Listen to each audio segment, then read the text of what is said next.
Alright guys, it looks like we are rolling. So let me just double check the audio. Looks like we're good. So thanks to everybody who's here. Thanks to everybody who will come on. Today we're going to do a little bit of a Q&A. I asked a bunch of questions, or I didn't ask a bunch of questions. I received a bunch of questions from Instagram. So I thought we'd go through it here, do a little live stream, and see what's cracking. Now, if you didn't get a chance to answer a question, you can do a super chat, but in the future, you might want to follow me at ATHLETE.X on Instagram so you can get into these Q&As. So, first question we got here is, what's the number one thing you would recommend generally to help increase force production? So I think you have to look at what type of force are you lacking. Is it slow general strength? Then you should do things like squats, back squats, deadlifts, things like that. You know, you probably want to do sets of 2 to 5 reps on your main exercises. Anywhere from 3 to 8 sets, depending on how many reps you're doing, and probably want to be moving the weight somewhere between 0.5 and 0.7 meters per second. So that'd be up to 80%. And I think if you can work on that up to 80% range, that'll help you get stronger. But if you've been training for a while and you've been doing a lot of strength training, then you have to start looking at things that are going to allow you to produce force a little bit more rapidly. So you might want to do some more reactive stuff like drop squats, where you have a bar on your back or some kind of loading mechanism. You drop as fast as you can, you pop back up as fast as you can, and you do things like that to work on reactive strength. Lastly, I would say things like isometrics are going to be good for your ankle, your plantar flexors, and certain joint positions. So if you're struggling with force production in sprinting, got to get the general strength right with the stuff I talked about first. We also have to do some more specific work like the reactive strength and the isometrics, and I think that'll help. Next question, favorite athlete on the Arcadia track team? Well, I definitely cannot answer that question. I'm not a big favorites guy. I don't have a lot of favorites. I might have a favorite pair of spikes from now and then, or I have my favorite weight vest or things like that, but I don't have favorites, and honestly the whole team this year was good, so it was nice that I was really thankful that all the athletes on the team were cool. They listened to me, and a lot of them had some success. So hopefully we have more success next year. We got a question, how to peak for a final race. So that's going to depend obviously on how you've been training, but generally what I'll do is I will keep, the training frequency will stay the same, so how often you're training will stay the same. What you might adjust is going to be your volume. You also might adjust the intensity a little bit. So if I'm racing on Saturday, I probably don't want to do any true all-out sprinting in the few days prior to that, maybe the whole week prior to that. You can still run fast at practice, but you could run fast and relaxed. So maybe you're not trying to set a PR at practice. You're just trying to run as fast as you possibly can without straining, without tensing up, things like that. So leading up to a race, I would change my sessions to be a little bit more, dedicated toward running fast but relaxed, reducing the overall volume, so maybe you're doing less sprints. And then the day prior, usually 2 days out, I'll take a complete rest day. And then the day before, I'll either do some light wickets at like 85%. Maybe I'll do a few 3-meter block starts. That's what I did today. But you just want to, based on what you can handle, if you always get sore from block starts, then don't do block starts the day before. But if you can do block starts and not get tired or sore, then you could do, the first couple steps out of blocks the day before your race. Overall, for peaking, though, you're going to want to lower the volume, manage your intensities so you're not going, too intense, but you still need to keep some fast sprinting in your program. You can keep lifting in too, but I'd probably drop the lifting maybe, 5 days out or something like that. My first 100-meter time. I think the first 100-meter time I ever ran, I was a freshman in high school. I think I ran like 12.6 or 12.8 or something like that. Who wins the world championships? That's a really good question. I really like Marcel Jacobs. I like his, how he sprints and all that, so it'd be cool to see him win. But there's also a lot of up-and-coming guys like Arian Knighton and a couple other guys who obviously have good potential. The last time I tried to predict a major championships, I failed completely, so I don't know. But I would say overall, Jacobs, Bromell, they're looking the best in my opinion. Omanyala, he has the potential to win, but he's been racing too often, I think. And if you race too often, you get burnt out. That's why he went from 9.8 to like 10.1 or something like that at his most recent meet. So I don't know. We'll see. let's see, what's next? We got how to train after a 2 month break. So if you're coming back from a break of training, I would reintroduce sprinting, but I would focus on acceleration and some tempo endurance work. You can do longer build-ups. You know, your first couple weeks, you're probably not going to want to go truly all out. But once again, take that fast and relaxed approach. You want to run as fast as you can while staying relaxed and not straining. So work on some acceleration work. You can do some short speed work, maybe flying tens, but you don't want to tense up and go too hard, you know? So just kind of ease into it with the intensity. And then I would start lifting as well if you've been taking a break from training. So, you know, go back to the first question I answered and you'll get some tips for lifting right there. Sorry, my nose is itching me, so I'm not picking my nose, but man, some dust or something. All right, 1080 sprint is out of my budget. So what should I invest in, a sled or an Exergenie? Well, that depends on the facilities you have access to. If the track doesn't let you use a sled, then obviously that's not going to work out, right? The Exergenie is nice because you can hook it up pretty much anywhere. It's light, it's easy to carry around. The rope is kind of a pain, you know, if you got to unwind it and all that. But it's pretty useful. I would say the resistance is going to be less consistent with the Exergenie because sometimes you'll get a little bit more resistance and a little bit less, and it'll kind of, you know, go back and forth like that. But it's overall a great tool. I still have it. I still use it. The other thing with a sled is you have to carry it around. You know, it's heavy. So I bought a cart that I can pull with me so I can put stuff in the cart to take to the track, like weight vest, sled, things like that. But you have to think about what's going to be convenient for you because the only tools you're going to use are the tools that are convenient to use. So if it's a pain to take the sled out, carry it to the track and all that, you might use it less often. That's where the Exergenie or a weight vest might be worthwhile because a weight vest you could put on and wear, you know. So I would think about what is going to be convenient for you. What are you willing to do? Are you willing to carry the sled? If you are, the sled's a great option. Is the track going to let you use a sled? That's another thing to think about. All right, looks like we are through these first questions. Let me hide that. All right. Thoughts on triphasic training. Should plyometrics also be done in a triphasic manner? So I think Triphasic Training is a great book to read. If you haven't read it, I would suggest you read it. It's got a lot of great info that gives you kind of a basic intro to the concepts behind adaptation to training, and it does so in a way that's easy to digest. A lot of the textbooks on strength and conditioning or, you know, training, they're pretty technical and they're dense and hard to get through. Whereas Triphasic Training sort of, there's like a story that's told and it's very digestible for the average person who's training. So I would definitely suggest you read it. Doesn't mean you have to use the program, but I think, you know, having periods where you focus more on eccentric, times where you focus more on isometric, then other times you focus more on reactive strength is a great way to train. And with plyometrics, you know, I go more from like an extensive to intensive approach with plyos, but you can use a triphasic approach. So say you want to do depth jumps, well, first you could work on landings. And then once you get the landings and you're comfortable with those and you know your body can handle it, then you can transition to a full plyometric where you drop, hit the ground, and bounce back up off of it. So, you know, you're not going to go wrong by using a triphasic approach, and you're definitely not going to go wrong by reading the book.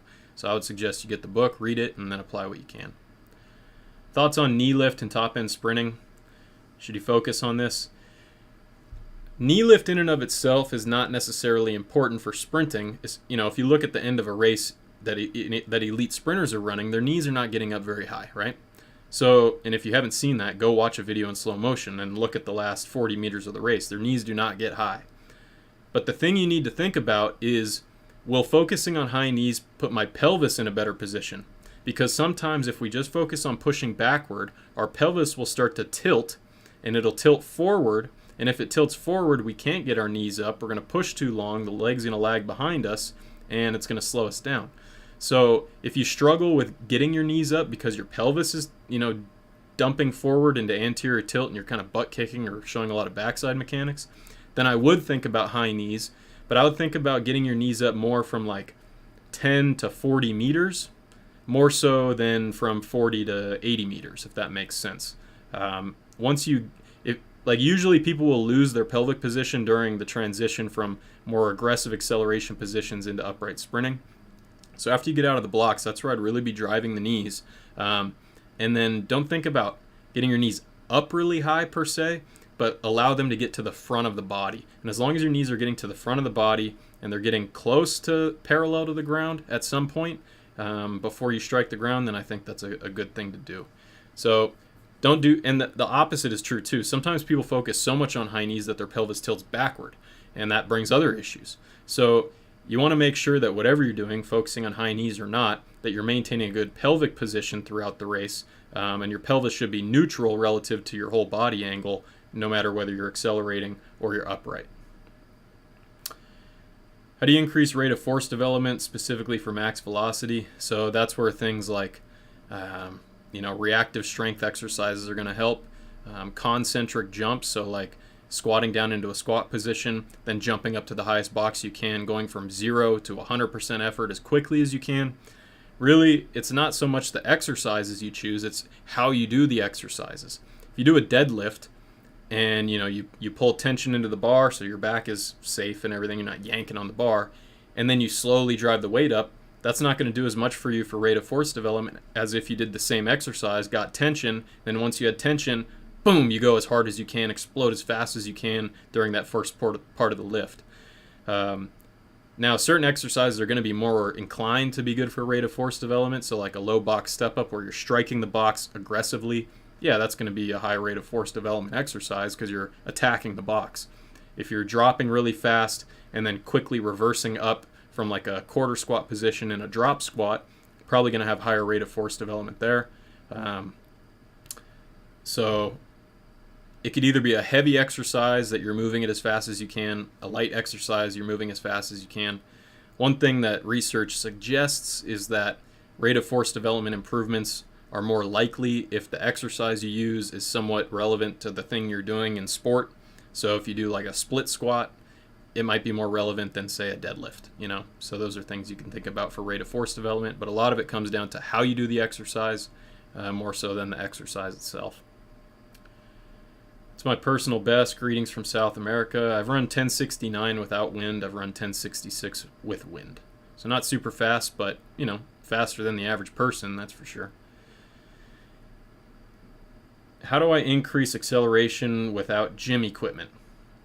Got to do acceleration training. You can do hill sprints. Find different hills. Start with a really steep hill that you do short sprints.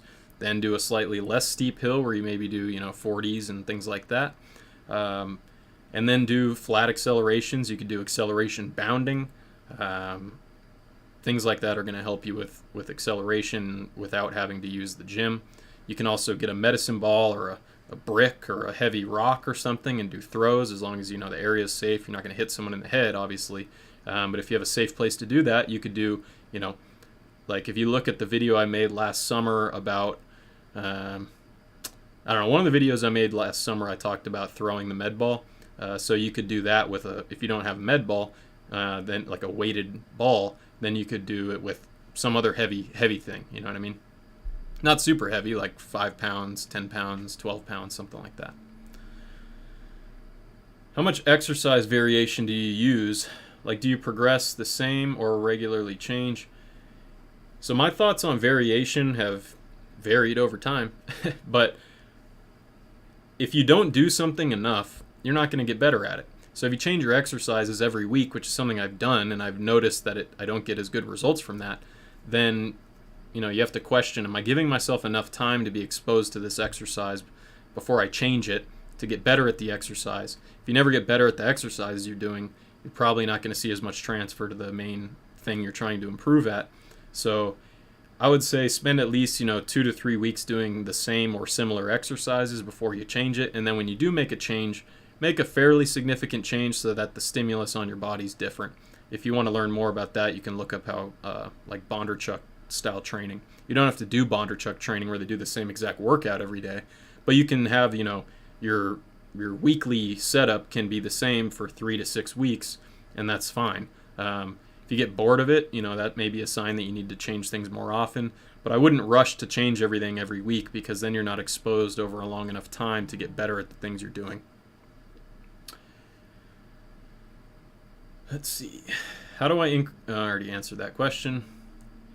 How often do you do top-end speed sessions in the off-season? Pretty much for us normal athletes, we need to be exposed to fast sprinting every 10 days or so or less. Otherwise, those qualities start to drop off. If you're, I would say every 7 to 10 days is something that if you really want to maintain those skills and develop them over time, you don't want to take longer than 10 days off from it. That doesn't mean you can't take a break from training. You can still take a couple weeks off here and there. And you'll get slower during that time, probably, but it'll come back really quickly. But if you took a month off or 2 months off or 3 months off, now you're really getting into the area where you're going to have a lot of work to do before you get back to the state of readiness you were in before and the state of preparedness you were in before.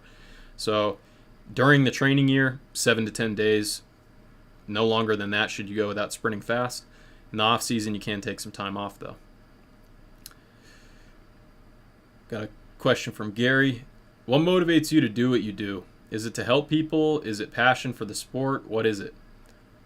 Well, I do like helping people genuinely. I don't make a lot of money off of this, so that is one thing that helps me keep going, Another thing is that I just see sprinting and training for sprinting and getting better at being an athlete in general as a puzzle, and I find it a very tough puzzle to solve. So that keeps me motivated because there's always something new to learn, or there's always some other way to look at things. But there's also foundational ideas that you need to stick to. So I like the training process. I like the discovery process of figuring out what works, what doesn't. And it's just sort of a mystery. If someone tells you they know exactly how to make every athlete better, they're full of it. It's a lie, or they've convinced themselves of it. But it's not true. Every athlete has their own puzzle to solve, and I find that really interesting, and it keeps me motivated.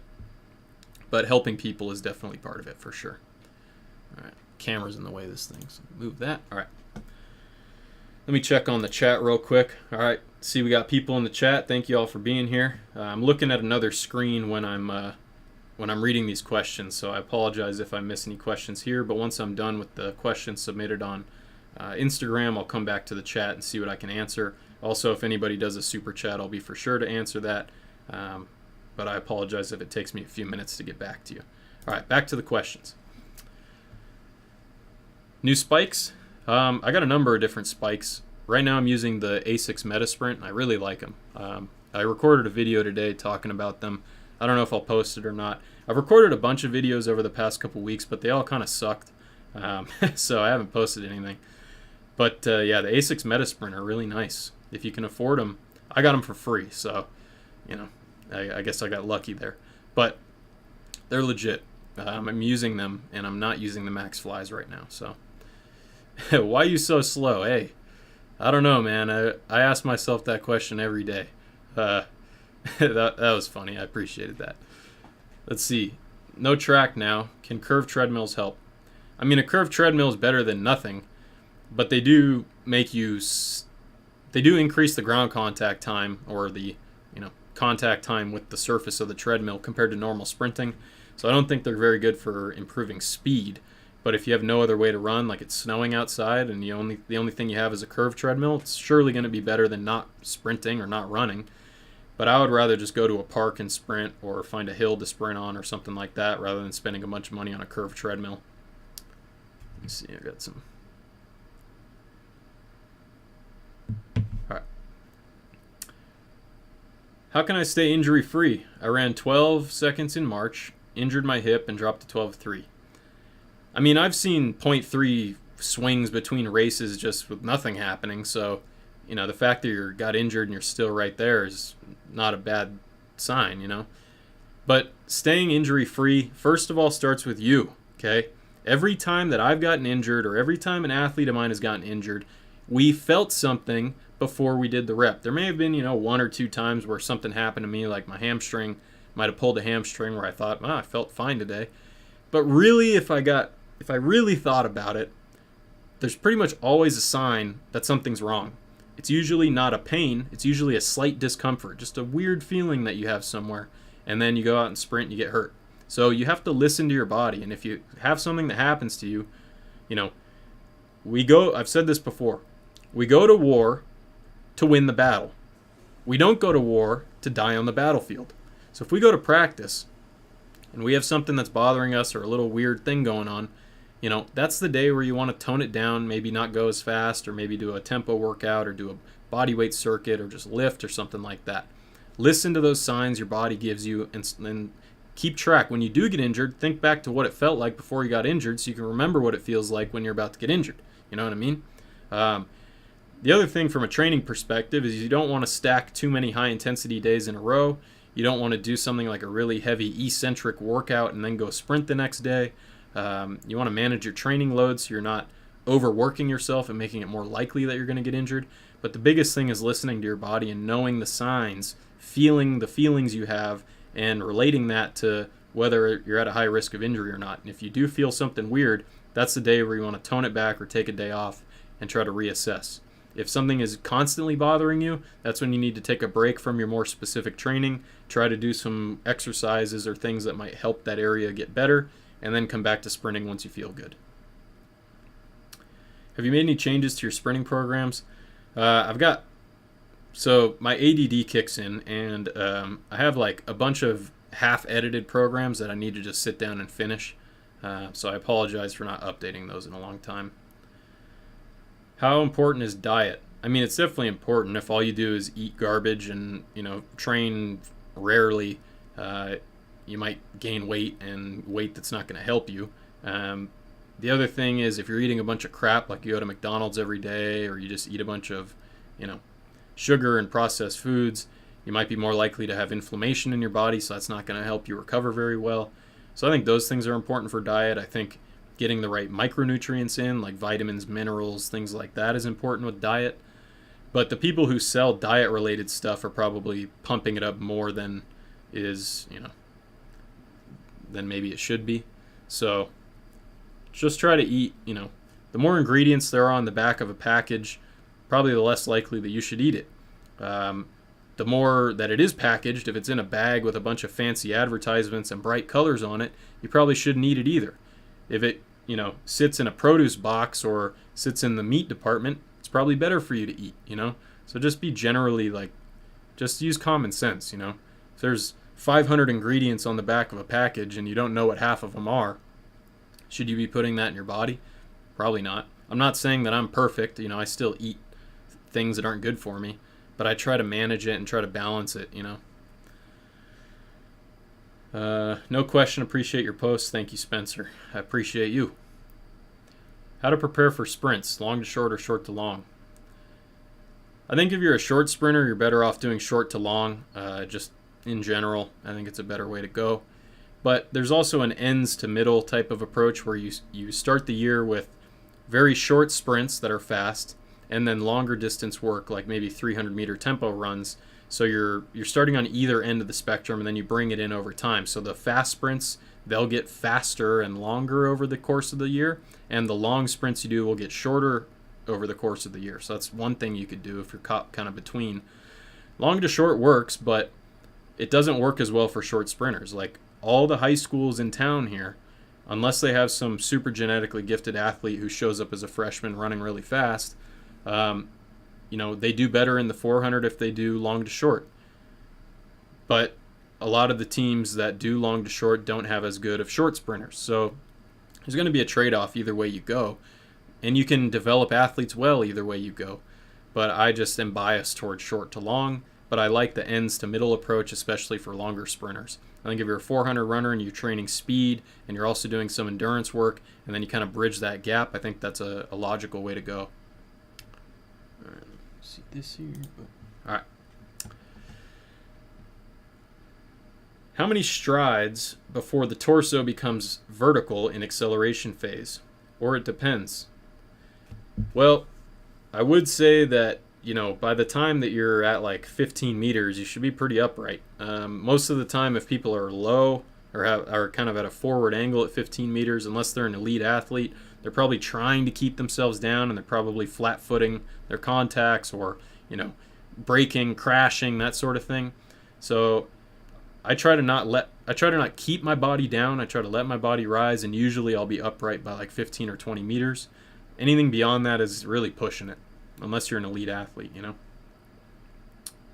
YouTube video of diet, comp day meals, and recovery. Once again, I'm not the biggest guy on diet. I try to eat well, but I think it's pretty individual. Some people like to eat chicken and rice. Some people like to eat smoothies. Some people just like to eat protein before a race. So it's kind of tough to do that. I could make one, but I don't know if I will. Opinions on sprinters running cross country. So I'm definitely not a proponent of that. I just think it's going to make you slower. If you're a 400, 800 type athlete, then that's one thing. If you run the 400, you're pretty good at it, but you also run the 800, yeah, go do cross country. But if you run the 100 and maybe the 200, why would you run cross country when all the training you're going to do is antithetical to running fast? General conditioning is not going to make you run a faster 100 unless you're the most unconditioned person in the world. So instead of running cross country, I would be lifting, doing acceleration work, working on plyometrics, working on things that are going to put you in better shape for your events in the season. But once again, if you're on the 400 and the 800 and you're sort of a hybrid athlete, then running cross country might be a good idea. What are some supplements you'd like to share for 400 meter sprinters? It's tough because a lot of supplements are tainted. It's hard to know the source you're getting them from. So if you can get third-party tested supplements that are legit, I like to take tyrosine because it helps with mental alertness. I like to take, let's see. You could try some things that help with nitric oxide or beta-alanine, citrulline malate. They might be helpful. But I don't know. You could take baking soda, but you might poop your pants at the race, so that wouldn't be very good. So, I don't know. I've taken a lot of supplements in my life. I don't know how many are actually helpful or not, but there's a few that are. HMB seems to help with soreness and workout recovery. It's pretty cheap.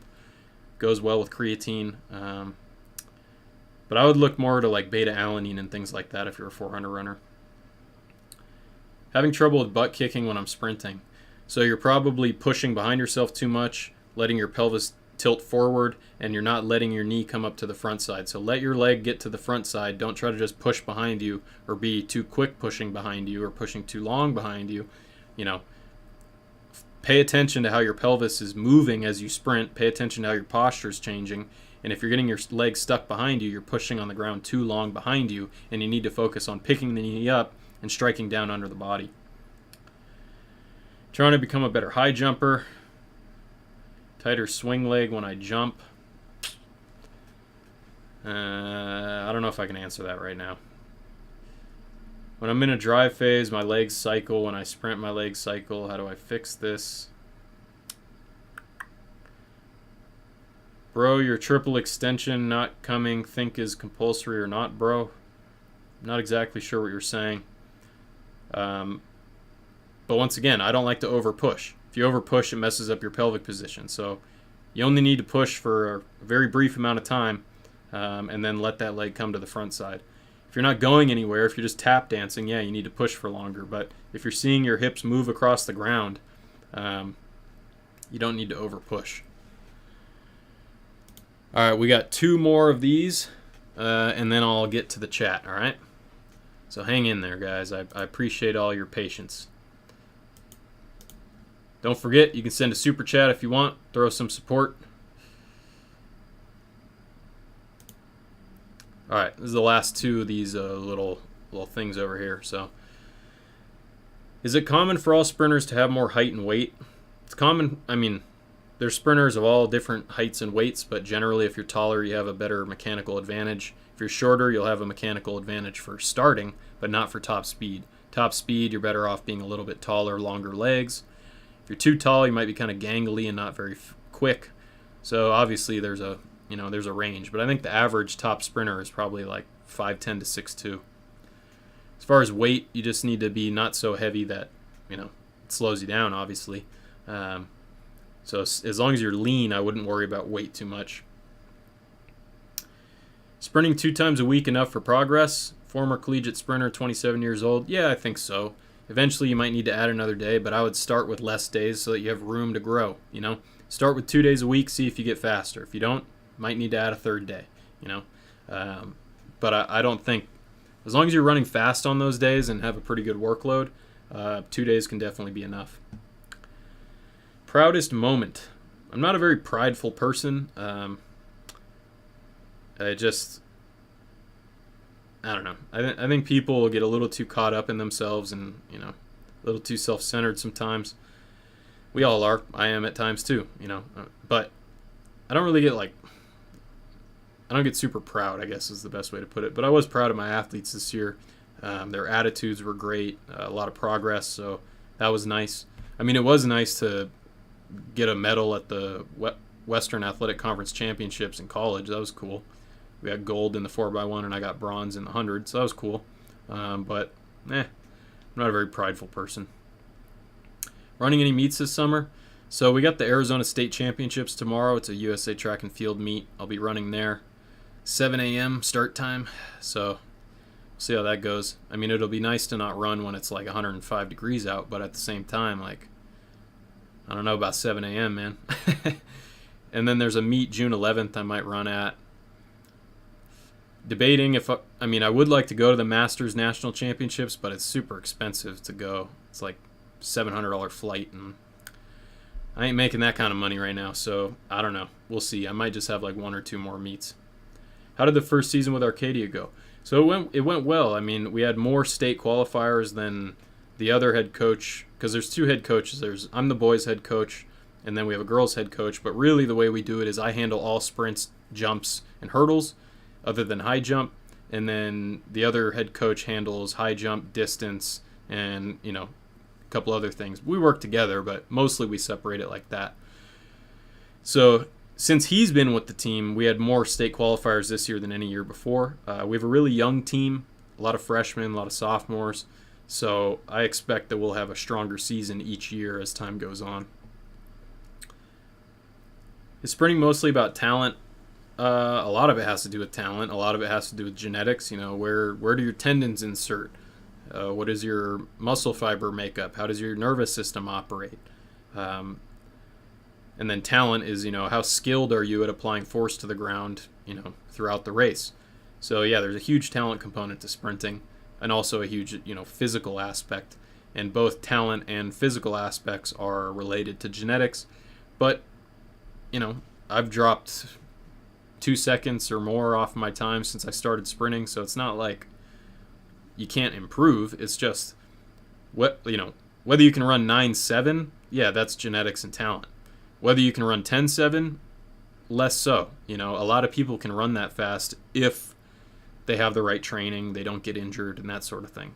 But a lot of people get injured. A lot of people have garbage training, so a lot of people don't reach their potential, you know. Any tips for improving 100 meter and 200 meter time? I mean, that's an extremely general question, and I would suggest you watch my videos for that. Best way to breathe when running the 400, calmly. Don't be like all stressed out. Just let it happen, you know. Just like you sprint, you got to let the sprinting happen. Don't be all stressed out and yeah, you know. If you're like that, you're never going to run fast. If you breathe like that, you're not going to run a good 400 because you're probably going to go hypoxic. So make sure you're breathing out so you get rid of CO2. That's the most important thing. And then breathe in nice and calmly. You know, calm. If you're calm with your breathing, you'll be relaxed with your sprinting, and then you'll probably run better. All right, we're on to the last section here. Best training sets for sprinters. Once again, very general question. Best diet for gaining muscle. I'm going to move on. Sorry. It's nothing personal. Those questions are kind of hard to answer when they're that open-ended. Always thought that Plyo transfer strength to force and speed. I mean, generally, yeah. Plyos are good at, you know, increasing muscle stiffness. They're good at increasing force production within time constraints, and that's really important for sprinting. Now, if the plyometrics you're doing have ground contact times of 400 milliseconds, probably not going to be as relevant for sprinting. But if you're hitting 200 milliseconds, 150 milliseconds, or something like that in your ground contacts, probably going to be more relevant for the force production in sprinting. Why are your PBs not very well? So why are you not very fast? According basically, why are you slow relative to your knowledge and hard work? Because sprinting's really hard. It's one of the most like genetically regulated things. So, am I faster than 99.999% of the world? Yeah. But am I that fast relative to elite sprinters? No. So you have to think of it, in a relative sense. But it's just, if you get injured, if you get sick, if your training's not perfect, it's really hard to improve, especially when you're my age, 30 years old, and you've been training for 15 years. Eventually the things that worked before stop working. But we tend to go back to the things we're comfortable with. So you have to experiment, but sometimes experimenting means doing the things that don't help you because you're going out on a limb to try something. And then there's the genetic side of it, There's the how are you built, things like that, what happens in your life. So there's a lot of factors that go into sprinting, and training is no guarantee that you're going to get better. I do online business. I make websites, and by the way, if you guys are interested in making money online, I might start posting videos on my second channel about that. So if you're interested in that, let me know. But you could work all day on a great website and nobody comes in and clicks on it, or you have the best, looking website ever. You get traffic to the website, but the traffic doesn't convert. I could get 1,000 people to my website, but if they may not buy a program, results are not guaranteed no matter how much hard work you put in. You have to get sort of lucky with your genetics. You have to be sort of lucky that you set up the right training. I also I haven't had any coaching. I'm self-coached. Had I had a good coach, maybe I would run faster. I don't know. But there's a lot that goes into it. So, I suggest everybody tries to sprint and tries to get better at sprinting, but understand that it's very hard to improve. And the longer you're at it, the harder it is to improve. What are some good exercises a person can do after a hamstring strain? I would do body weight hamstring curls. I'd do straight leg hip extension with just your leg, no added load. You could do isometrics in a bent leg position, isometrics in a nearly straight leg position. And then I would reintroduce drills and faster movements as the tension and pain allows. If you have no pain and no tension, do whatever you can. But limit what you do based on the tension or the pain that you feel in that injured hamstring. But just think, what activates the hamstring? Bending the knee, extending the hip, things like that. So it's not rocket science. Just think of what joint actions and limb movements activate the muscle, and then do them at an easy enough level to where it doesn't bother you, and then increase how hard it is over time, either with load or velocity or range of motion. Progress all of those things over time as the pain and everything allows. How can I get my leg strength to be equally as strong as my dominant one? Unilateral training. This is one thing that I've been talking about in videos that I've recorded that I haven't posted, but you have to do unilateral training at some point. Where I'm at, I don't think doing bilateral squats and things like that are going to help me that much, because I have a 15% difference between my left and my right leg. So going forward, I'm going to be focusing on doing as much strength and plyometric work on one leg as I can to try and bridge that gap. So think about things like split squats, step ups through a good range of motion, plyometrics that are single leg contacts. And I think if you do that over time, you'll see some improvement. But you have to make sure the exercises you're doing allow you to load them, that they're stable enough to produce a lot of force. But if you do that, then you'll get better in that weaker leg. What do you do for your pre-meet? Well, I talked about this earlier, but since there's probably a lot of more people here now that weren't there at the beginning, I like to either do, 2 days out, I'll usually take a day off. The day before, I'll do either wickets or some really short block starts, like 3-meter block starts, just popping out, working on the first couple steps. But basically, you don't want to hit such a high intensity level that you're fried the next day. You don't want to do a lot of volume so you're sore the next day. But you still want to do a warm-up, maybe a little bit of light sprinting, and then shut it down before you get tired. What's your vertical jump, and how do we determine if we have a speed deficit or a force deficit? The highest I've ever jumped is 39.5 on a Vertec, but right now, if I was on a Vertec, I'd probably be like 35, 34 inches. Using a force plate or a camera, I'm probably closer to like 32 inches, because when you do a Vertec where you're reaching, usually, I'm sweaty, it's hot in here. Usually you'll you'll reach higher when you do the jump than when you do your reach test, even if you're not trying to cheat it, because when you reach to jump, you really get as much as you can up there. But when you do the reach test, you're just reaching, sort of statically. So sometimes the Vertec will show a higher jump height, just like a jump mat will show a higher jump height than a force plate or a camera system. Now, to see if you have a speed deficit or a force deficit, you could do force velocity profiling. You could get the My Jump 2 app. That'll help you do that. I don't know how much a counter movement jump force velocity profile will relate to sprinting, just like a counter movement jump probably doesn't relate to sprinting very much, but it can at least, tell you. You can also look up the Bosco jump test, and that might help lead you in the right direction. So let me tune into the chat here. All right, everybody. Thank you all for being here and participating. What's your opinion on using the diaphragm to breathe fast and short in 100 dash? I'm not a fan of fast, short breathing. I think it makes you tense up. Have you heard of Les Spellman? Yeah, I know Les. He's a speed coach in Southern California. Yeah, when I was an intern at Altus, Les came out and was kind of hanging out around the camp. And then I think shortly thereafter, he reached out to like every agent in the NFL and tried to get clients. And he got one client for free. And then he started training them. And now he has an amazing business built off of it. So definitely props to him on making that happen. He's had quite a progression there.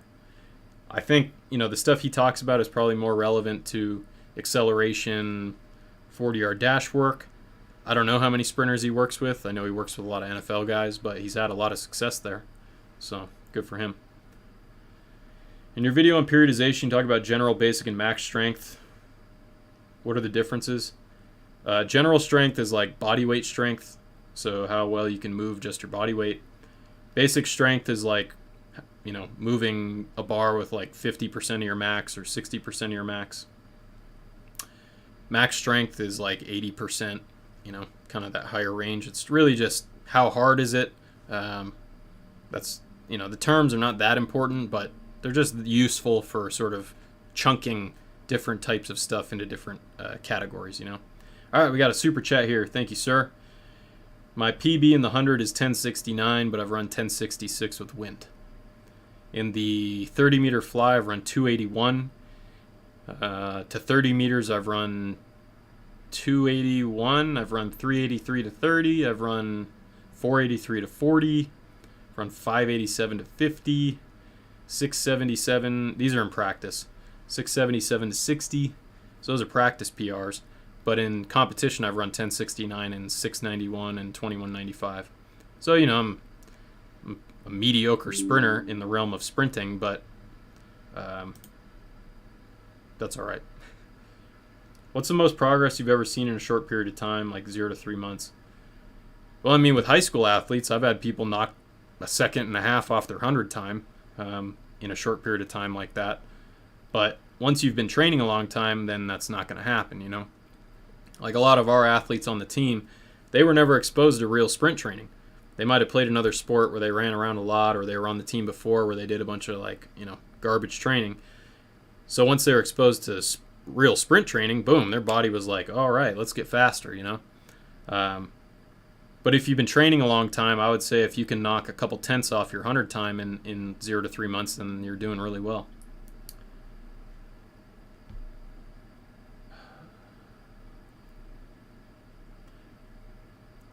Do I need strong abs for sprinting? I would say yeah. If your abs are in good shape, if you're strong in your abs, it's going to take pressure off your hip flexors because your abs will help stabilize your pelvis, And if your pelvis doesn't get into a weird position, you're less likely to pull an adductor or a hip flexor or hamstring. So I think the abs help support everything else. They also help with like power transfer, I think, or force transfer maybe. Don't quote me on that, but I do think strong abs are important. Now, I haven't necessarily been the most dedicated with abs, but I try to do it when I have the energy for it. Do I eat fruits? Yes, I eat a lot of smoothies. I eat apples, strawberries. I don't really eat bananas, but I'll put them in a smoothie sometimes. I like berries, stuff like that. Max Nelson asked, how should I work on lengthening stride in the start? That's going to be how you're set up. Make sure you're in a good position in your blocks. Make sure you've done some rate of force development work, like I talked about earlier in the stream. You can go back and check that out. But just getting stronger over time. Take a look at your ankles. Are your ankles collapsing when you hit the ground? That could be a sign you're reaching out too far in front of the body. If you're hitting under your hips but your ankles collapse, then your ankles need to be stronger. You need to do some, low ground contact plyos. You need to do some seated calf raises, stuff like that. Daniel asks, how often do you go to the gym and to the track? What kind of workouts do you do there? So recently it's been like 2 to 3 times a week I'll go to the gym after I sprint, but sometimes I do it the next day. I've gotten back into training 2 times a day just as a way to switch things up and also to give myself more off days completely. So lately my training has been like Monday I'll do acceleration and then I'll go to the gym. Tuesday I'll take off. Wednesday I'll do speed or speed endurance, then go to the gym. Then I might take a day or 2 off. Then maybe Saturday I come back and do that again. So I try to go between 1 to 2 days off in between, and then I'll lift and sprint. If it's a really speed-oriented day, I might not lift that day. I might just go do some plyometrics, maybe a little bit of lifting, but just give yourself enough time off, or at least enough low-intensity training between your high-intensity days, and you should be fine. Let's see. Thank you, Rashab. I appreciate you.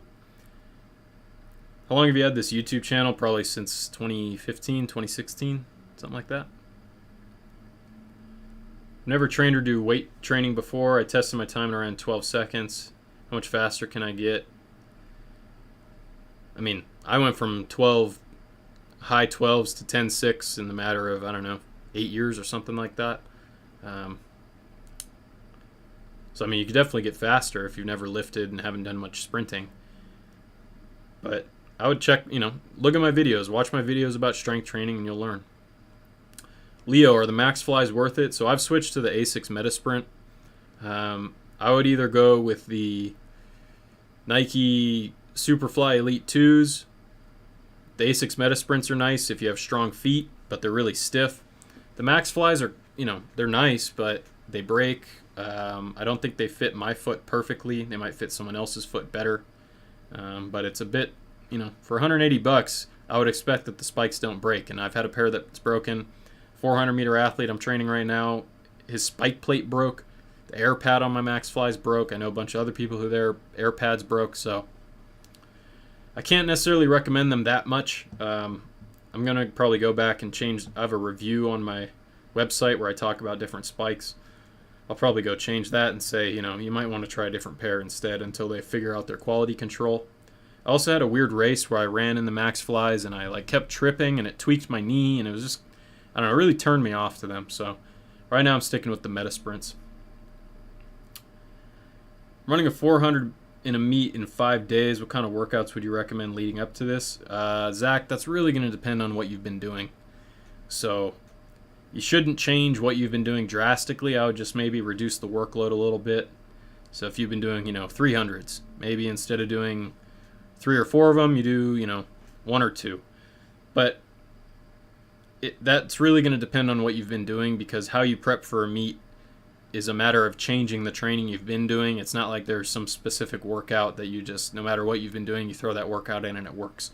We need to get away from thinking that there are best exercises, best workouts, and think more of, progressing where we are now, thinking about what we've been doing and how do we transition that into the thing we want. So if you've been training really hard, you probably want to reduce the training load leading up to your meet, but still maintain the general themes you've been working on so you don't lose all those qualities, Do you notice a difference between 400-meter sprinters, this is from the last Amigo, and 100 and 200-meter sprinters regarding their energy systems, abilities, force outputs, physique?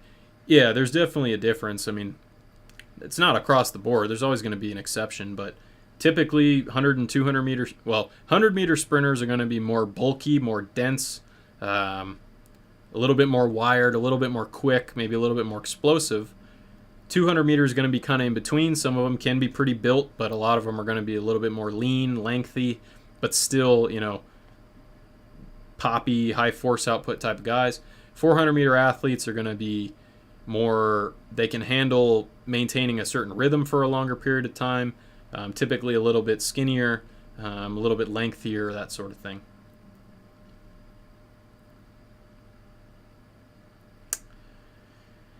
Yeah, it sucks that the Max Flies broke. The other thing with the Max Flies is they're just sort of, there's a couple things I don't like about them.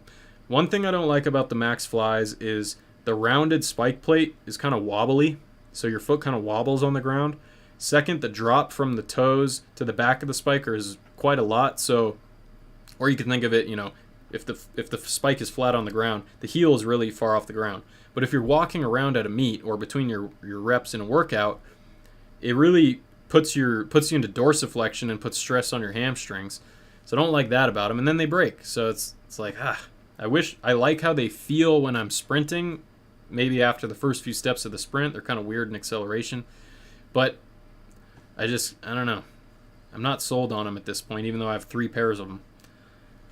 What supplements are you using? Right now I take HMB, which helps with like muscle recovery or workout recovery a little bit. I don't know if it really works, but you know, research says it kind of does. I take rhodiola to help with like kind of keeping my mind kind of level, as far as not getting too spazzed out and not getting too like tired either. Kind of helps me not. Hey, kitties. Yeah, I got some cats fighting over here. Hey, what are you guys doing? You guys jealous you're not in the live stream? Sorry, got cat battles going on. But I'll take creatine sometimes, but if I start gaining a lot of weight, I'll stop taking it. But right now, I'm not taking a lot of supplements. There's some that are pretty good, but they're all right. That's funny, Zach. Yeah, one of my cats was trying to dominate the other one by biting him in the scruff of the neck, you know? So, let's see. Nice, Mason. Let's see. Have you ever ran a 400 in a meet, and would you ever train for it? So, Malik, I ran in college, I ran one 400 at NAU's indoor track, which is at 7,000 feet elevation. And here's one of them. So that was really hard. I ran 50.08, and when I was running through the 200 meter, I had a friend sitting there yelling out times, and as I crossed the 200 meter mark, he's like, 21, 22. So at that point I knew, I'm done for, you know? So I tried to keep up with the guy who was from ASU who was in front of me, and I ran 50.08. Now, if I trained for it, maybe I'd run faster at it. But in college, we did a lot of 400-oriented training, and it just beat my body up, probably because of how the training was set up more than that type of training is inherently, you know, good or bad or whatever. It was probably more have to do with the progressions and all that. But I don't know, the 400's tough, man. It's so long, and maybe the fact that it's so hard for me means I should work on that stuff to get better, but I don't know.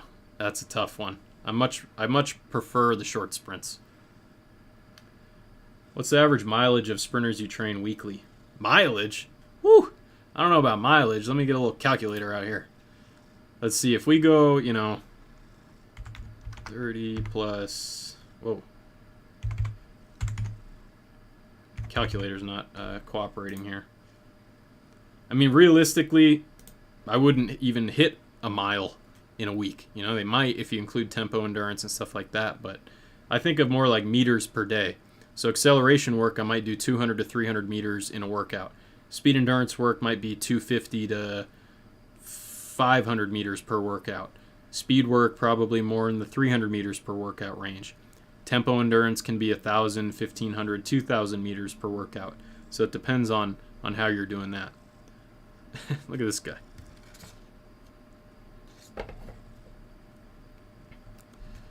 All right. Let's see.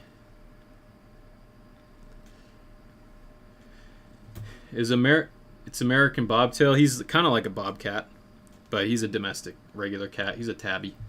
I got another one back there that's a ragamuffin. Basically a big poofy looking guy. Which do you use the Lila? Oh, which of them do you find most useful? So I like the calf sleeves. I do have the shorts. The shorts are nice, but I think the calf sleeves are probably I don't know. They're pretty versatile. I like both, but I use the calf sleeves more because they're easier to put on and take off. You know, if you're at the track and you're going to wear the shorts, you're pretty committed unless you want to be taking compression shorts off at the track, which I'm not too keen on, you know. So I like the calf sleeves because you can easily put them on and take them off between reps or whatever. What's up, man? Let's see. What are your picks for first, second, and third in the men's 100 at the pre? Ooh. I would say Bromel's probably going to win it.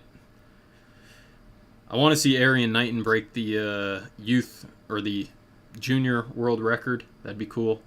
I don't know. All I know is it's going to be a really fast race, unless they have bad wind or something.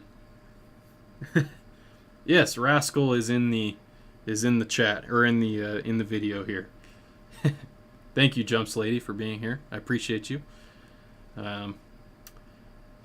For a college sprinter, what's your opinion about using spikes in the summer? I mean, I think it's fine as long as you're not getting shin splints or dealing with like pain in your feet and toes and stuff like that. Now I got cat hair in my nose making me sneeze.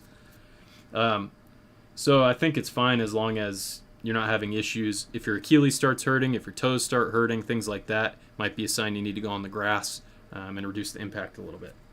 Yeah. How do you split up your training sessions and weight room sessions in a week? I talked about that a little bit earlier.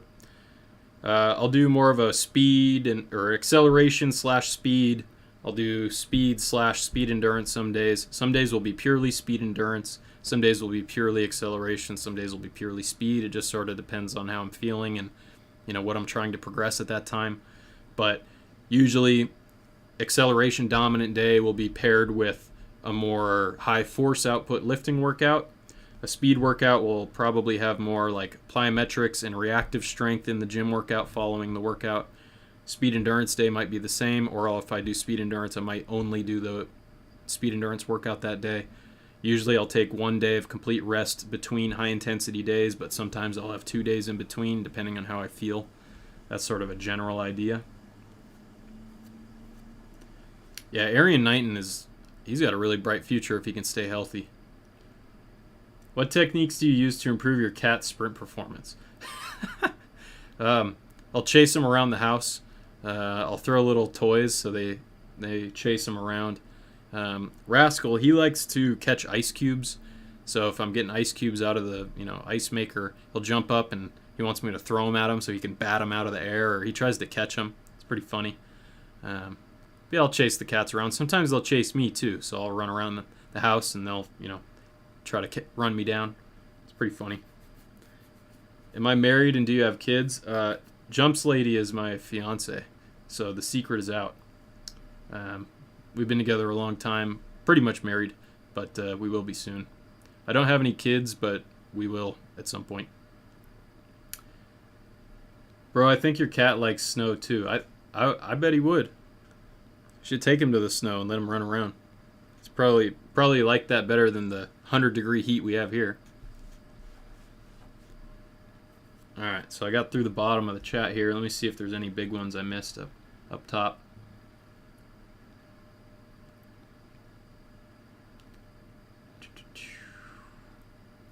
When doing hip flexor strengthening,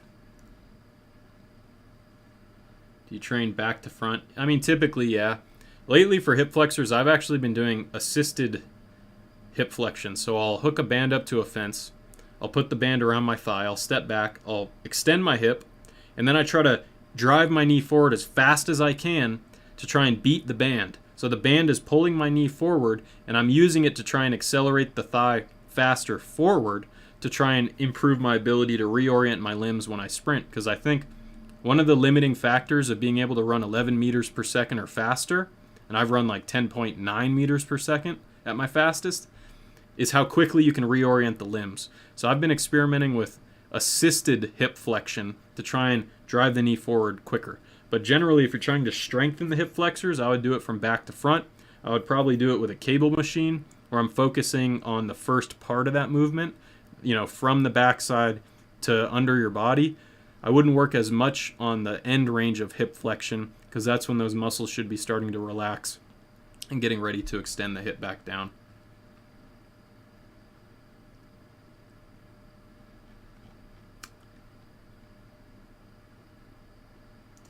How do you deal with poor coaching? My high school coach has us sprinters run high distances. We rarely went below 250. It's really tough, man. I've had a bunch of athletes locally come to me for training because their training programs are ridiculous. They're completely insane, and they don't make any sense.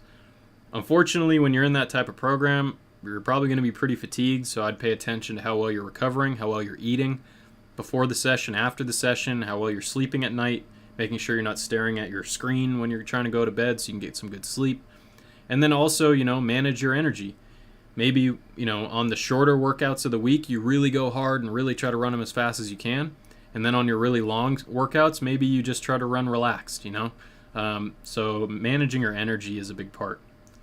Do ice baths help with recovery? Ice baths are better for endurance athletes. If you regularly do ice baths, you can sometimes see a reduction in how well your body adapts to speed and power training. So if they make you feel good, then great. Do it before a race or, do it before a big session. That's totally fine. But if you're doing ice baths every day or, 5 times a week, that's where I would start to question, are you reducing the ability for the body to recover? Because what does cold do? What is cold? Cold is, particles are moving slower. That's what cold is. So if you make your body really cold, the molecules in atoms and all the stuff in your body is going to be moving slower. The recovery processes are probably going to slow down. So while it will help with maybe inflammation, you might be slowing down recovery processes. And if you do that chronically, you might be hurting your ability to adapt to training. So I would keep that in mind if you're doing ice baths on a regular basis, and maybe just do them less frequently, more as a way to feel good, to get a psychological boost. How are the ASICS Metasprint versus the Nike Max Flies? Any measurable performance differences? I would say that the Metasprints are equally as fast as the Max Flies, probably a little bit faster in acceleration than the Max Flies. But I just find that they give me less problems overall. Like the ASICS Metasprints don't break. They don't feel wobbly when I'm doing acceleration. They don't bother my hamstrings when I'm walking around between reps or before a race. So the only thing with the Metasprints is that they are really stiff. So make sure your feet are strong enough to handle it. Jackson says he's got a Masters competition in Brazil tomorrow. My brother is actually half Brazilian, my older brother. His dad was from Brazil. How do you work with anxiety before the competition? Even as a master, adrenaline is still always high in the night before. That's a good question, I go through waves where sometimes I'm more nervous, sometimes I'm pretty chill. Obviously, if you're too chill, then you may not be revved up to sprint. If you're too anxious and excited, you might be too, jittery to do well. So if you're prone to being super jittery, I probably wouldn't take a bunch of caffeine before your race. But I would think of things you can control. So you can visualize your race. You can sit there at night, visualize where you are, think about how does the ground feel, how do the surroundings look, Try to get as much sensory information as possible as you're visualizing, and visualize yourself being successful. Fast start, nice, good technique, feeling good, feeling strong, winning the race, running a good time, whatever it is. Think about those things.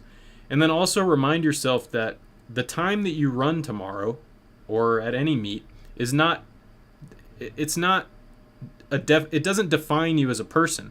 Whether you run fast or not does not define your self-worth. It does not dictate who you are. It's just where you are at that day, at that thing that you're doing.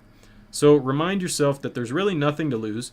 And if you focus on the fact that you're sprinting because you enjoy it, then that can really help.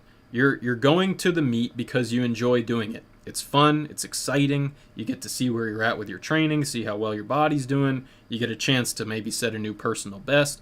Those are all opportunities. But if you look at the threats, like, oh, last time I ran I did this wrong, or, oh, I don't know if I'm going to run a good time, or, thinking of those things, then that's going to take away from your ability to perform. So make sure as you're approaching a meet, you think about why you're doing it. It's because you enjoy it, it's because it's fulfilling, it's fun, and approach it from that perspective as an opportunity. Tomorrow you have an opportunity to run. Many people out there don't. Some people are over the hill, they can't run anymore. Some people don't have legs. Some people, passed away before they were able to do that sort of thing. So try to look at it from the perspective that it's an opportunity that you have to run, that you enjoy it. And if you enjoy it and you look at it as something like that, then I think it's a little bit easier.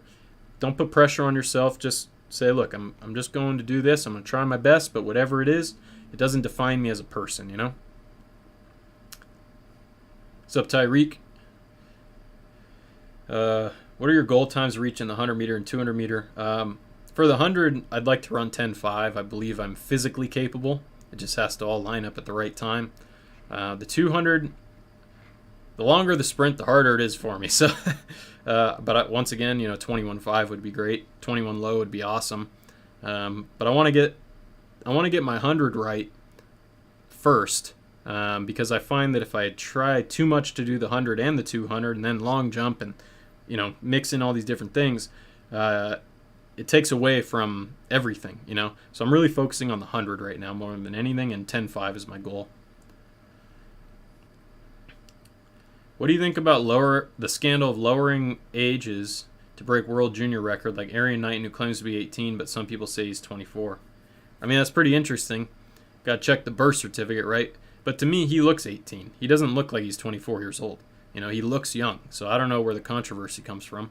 If they can prove it, then great. But I think the idea that you would fake your age to run or break a record is just stupid.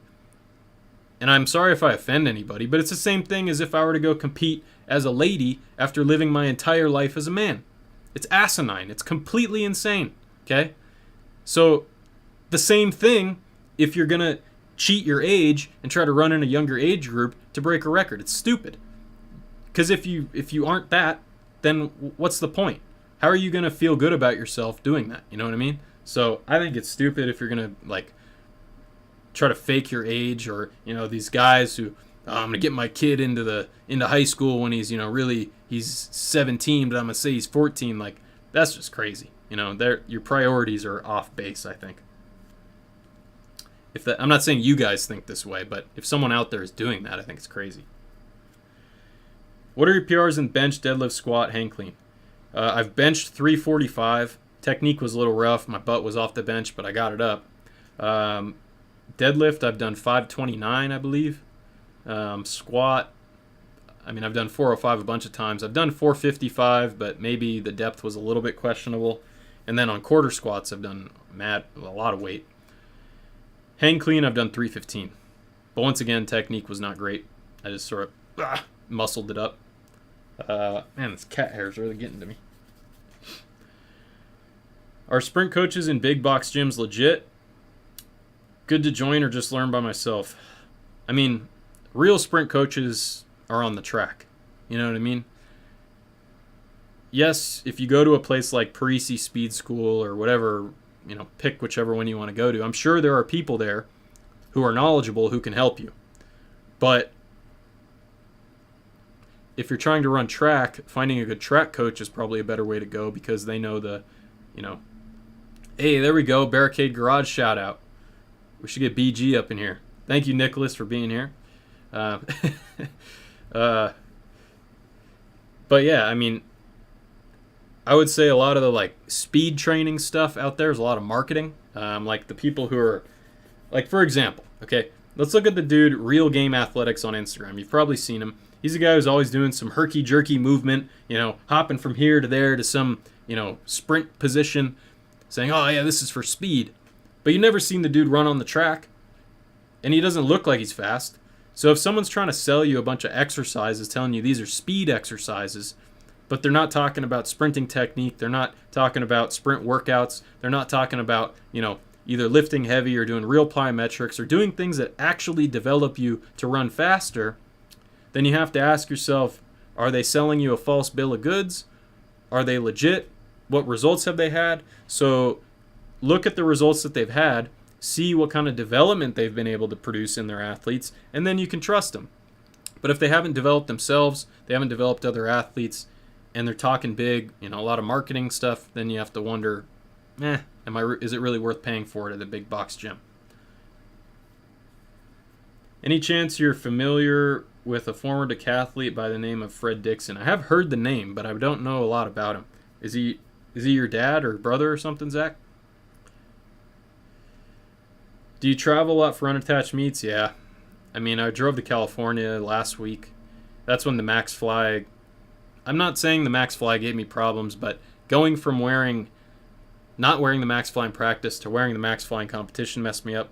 Kind of tweaked my knee a little bit. But yeah, I tend to travel. Like, I'll go up to Flagstaff, which is a couple hours away. I'll go to Chula Vista, which is 5 hours away. Fortunately, there are a good amount of meets here in Arizona during the year. But later in the year, like right now, after tomorrow, that's like the last meet here in Arizona. So if I did want to continue to compete, I'd have to go elsewhere. Nice, Zach. I'll look him up. Hopefully you got his genetics, right? Morning, Cody. Once the competition season is running and you're running 3-4 times a week, how many gym sessions a week should we do? I think 2 times a week in the gym is optimal, because that allows you to move things around depending on your competition schedule, gives you enough frequency to maintain and still build and get stronger and get more explosive, but without doing so much that it's going to fatigue you too much to take away from your sprinting. If I do 3 times a week, it's good for my strength, but it starts to take away from my sprinting abilities. So I think 2 times a week is fine. Nice striations. There we go. I'm curious, do you know of a coach named David Maris? Yeah, we text. We chat on I wouldn't say a super regular basis, but we stay in contact, We've been in contact on and off since, I don't know, probably for the last 5 years at least. Yeah, David's a good guy. He's coaching down at UST in Texas right now.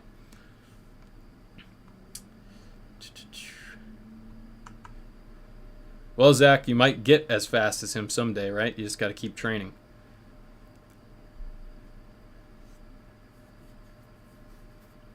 Let's see.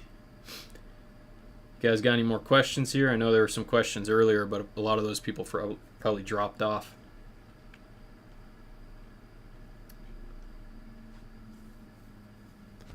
Get a sip of water here. Now we got a little lull.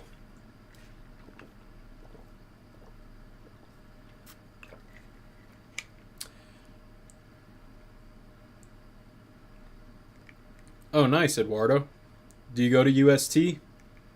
Yeah, David's a good guy. He's a good coach. He's one of the most passionate people about sprinting I've ever met. And I think David does a great job of trying to stay level-headed, not getting too caught up in either, what's the fanciest technique these days, or, what is the buzzwords going around, or all that stuff. He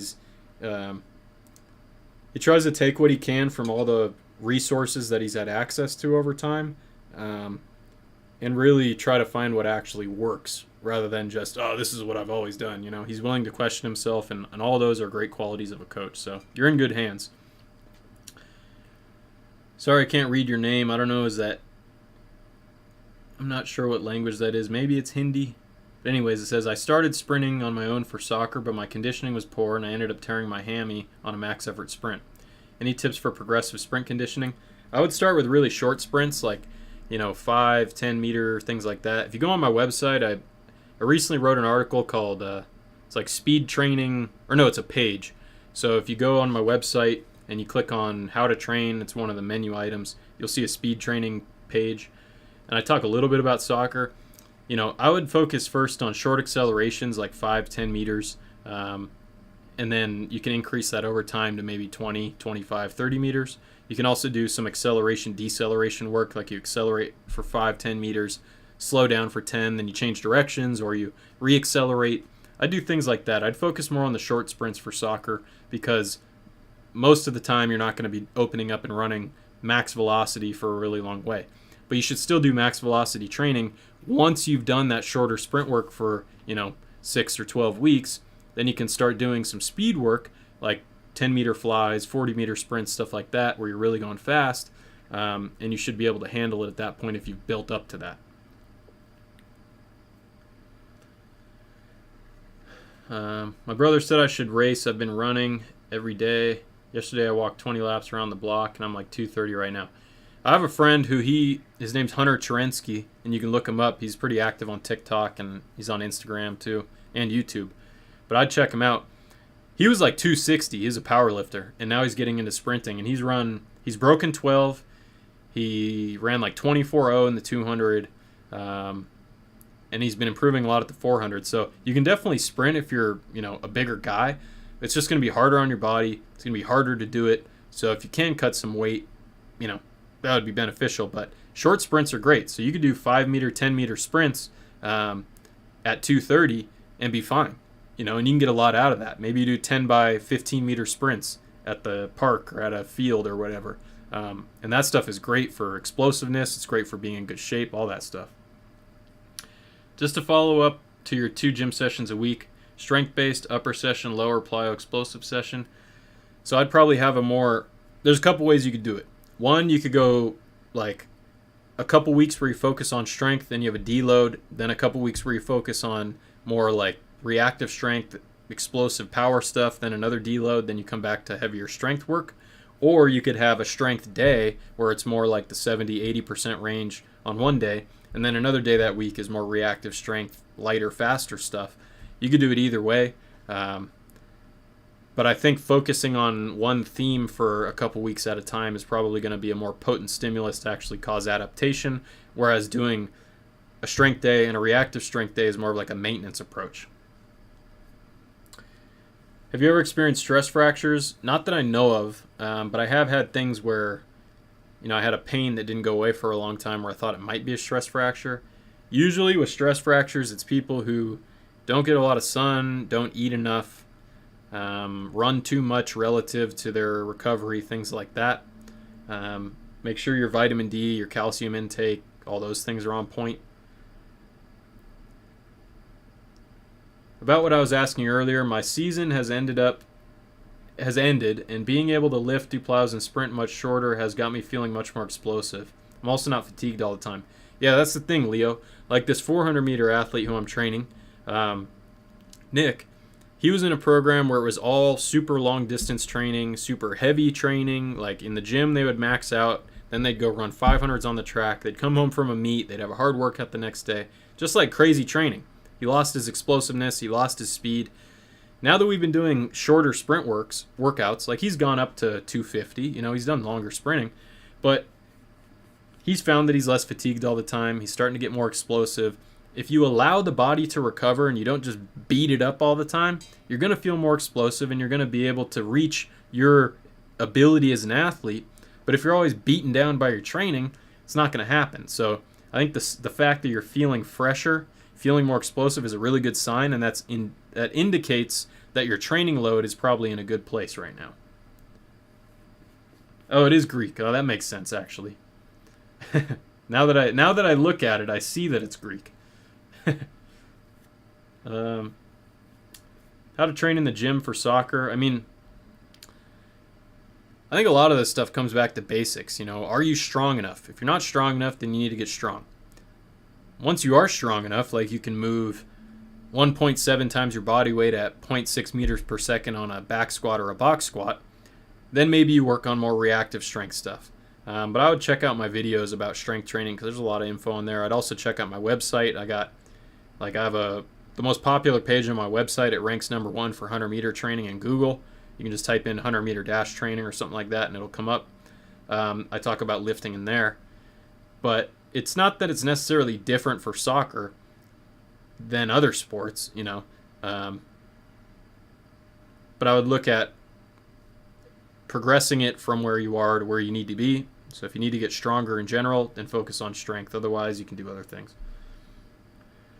How long should a plyo session take and how intense should it be? I don't think you have to do that much, I integrate it into the other workouts. So I do plyos with my lifting. I'll do plyos with my sprinting.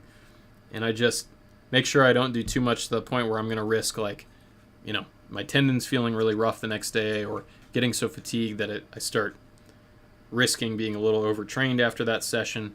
But I wouldn't be doing like hours and hours of plyos. I would just focus on similar to speed training. We want to get in there, run fast.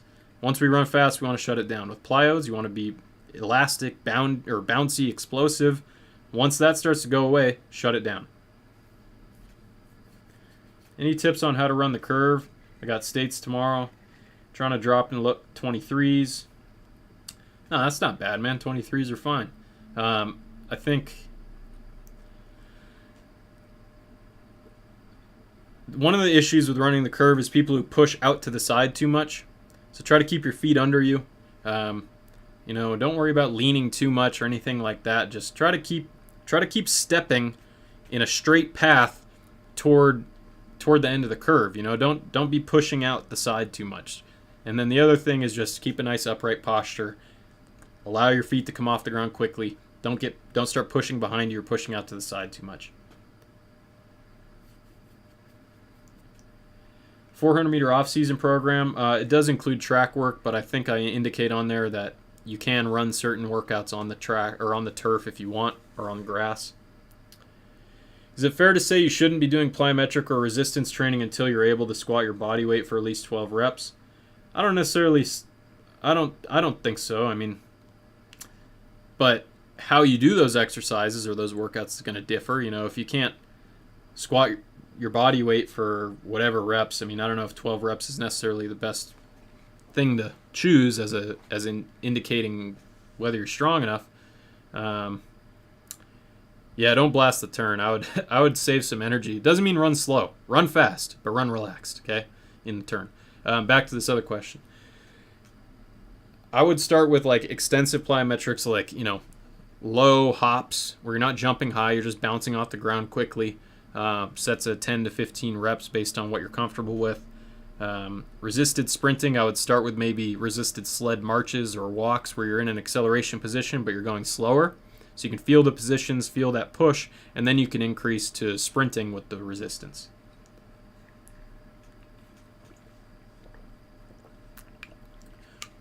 Do you recommend squatting deep to help with getting out of the blocks and staying low? I mean, if you haven't done a whole lot of strength training, then deep squats are probably going to be fine for you. I think box squats are probably a little bit better. Hex bar deadlifts are pretty good, or they've helped me a little bit with exploding out. You also have to look at your block positioning. So if you're too low in the blocks, if your hips are too low and your front knee is really bent, you're going to be in a disadvantageous position as far as, you know, coming out of the block. So let me see if I can pull up a video real quick to show you, because I think I want to show you what I'm talking about with the block positioning.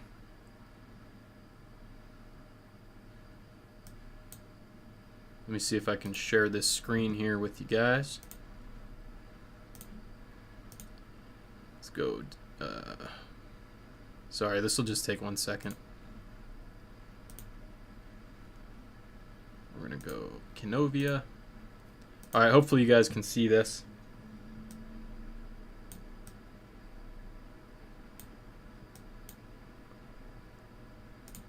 All right, so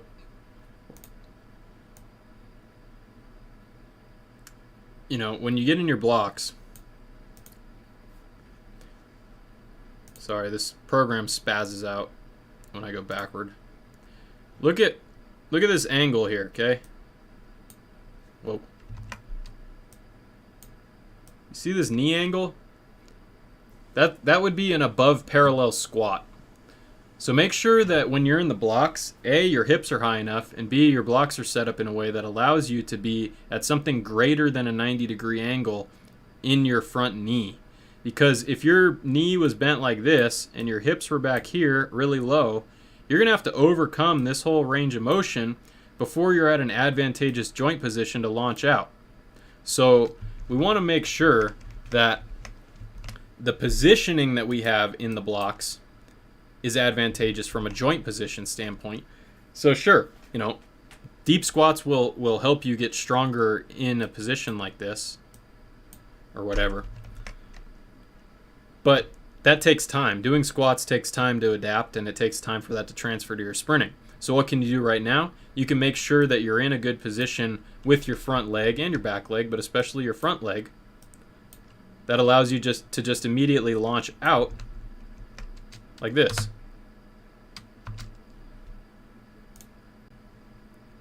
So because I'm in a position where I can immediately push out from here, I just go. Whereas if I was in a more squatted position here, my knee was more bent, I would have to overcome this before I got to the point where I could launch out. Just like you're stronger in a quarter squat than you are in a deep squat. Why? Because you're in a more advantageous joint position. Deep squat, you're at a disadvantageous joint position. So we don't want to be in the blocks in a deep squat position. Doing deep squats is fine, but you want to think about your positioning in the blocks and see how that might help you. What's the difference between NFL fast guys and track guys? NFL guys are better at, changing direction, reading the game, things like that. Track guys are just faster in general. I think running backwards is good. It's probably good for your quads, your hip flexors, and I would mix it up. Run forward some days, run backwards some days, especially if you're just training for like general fitness. You know what I mean? The fastest NFL players could run track with proper training, I think.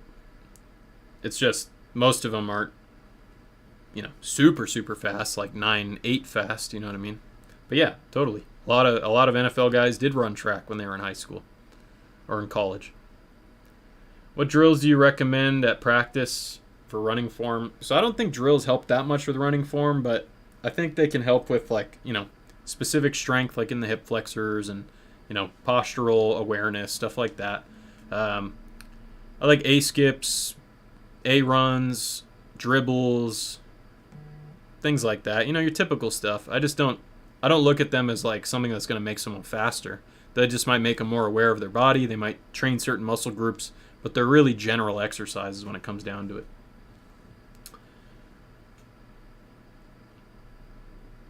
Yeah, John Ross and Tyreek are probably some of the fastest guys. Eduardo, you converted some of your lifts to ISO versions. I think that's good. You just have to... You want to make sure that you're doing ISO work in conjunction with normal strength training and plyometric work. Then you'll get the most benefits out of it. I think if you only do isometric work, you're going to leave something out. But if you're pairing that with, something like a squat variation or a deadlift variation, power cleans or loaded jumps, some, brief contact time jumps, and ISOs, then you have a really well-rounded program. What's your fastest 40-yard dash time? This year I've run on the free lap. I think I ran 4:59. I don't test it all the time, so I'm sure I've run faster. Like if I were to look at my fastest 40-meter time, 40 yards is 36 meters. So at 40 meters I've run 4:83. So you take, and if my 40 yard to my 40 meter is usually about a 0.6 something. I mean, I probably ran a 4.4 when I ran that 4.83, realistically. But this year I've run 4.59, but I've only tested it a couple times, so I don't really know. The other thing is, with the free lap, it starts when your hand leaves the thing. But last time I looked it up, I read an article saying that at the NFL Combine, they have a guy standing there, and when the guy moves his hand, the guy starts the clock. It's not that the clock starts when you lift your hand off of a start pad. It's that it's manually started by someone watching you, and then they go. So I don't know how relevant those times are or how realistic they are, but who knows. But anyways, yeah,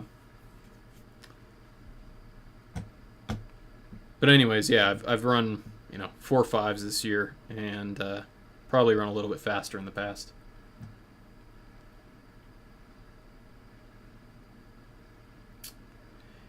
Have you seen how Oregon teachers starts? They coach a flat back. Yeah, I've tried the flat back position. It feels pretty good. It makes sense that if you have a flat back, all your vertebrae are stacked like this. So when you push, you're pushing through like a nice stacked column of vertebrae. And versus if your back is bent and then you push off and your back bends even more, you're probably losing something in that movement. Like I've seen athletes who they struggle in their start when they fix their back from bending, then they launch out well. So I would say it's not a bad way to go with a flat back. I would try it. I've tried it. Felt pretty good. See, now we got the biomechanist in here, Kyle, breaking it down for us. So thank you, Kyle, for being here. I appreciate you. Kyle's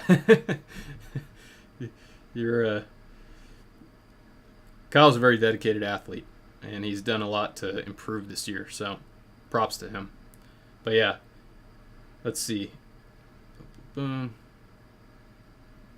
So 483 minus 0.32, 451. Yeah, so exactly. So I think I've run a 4.4 as far as like what an NFL 4.4 would be.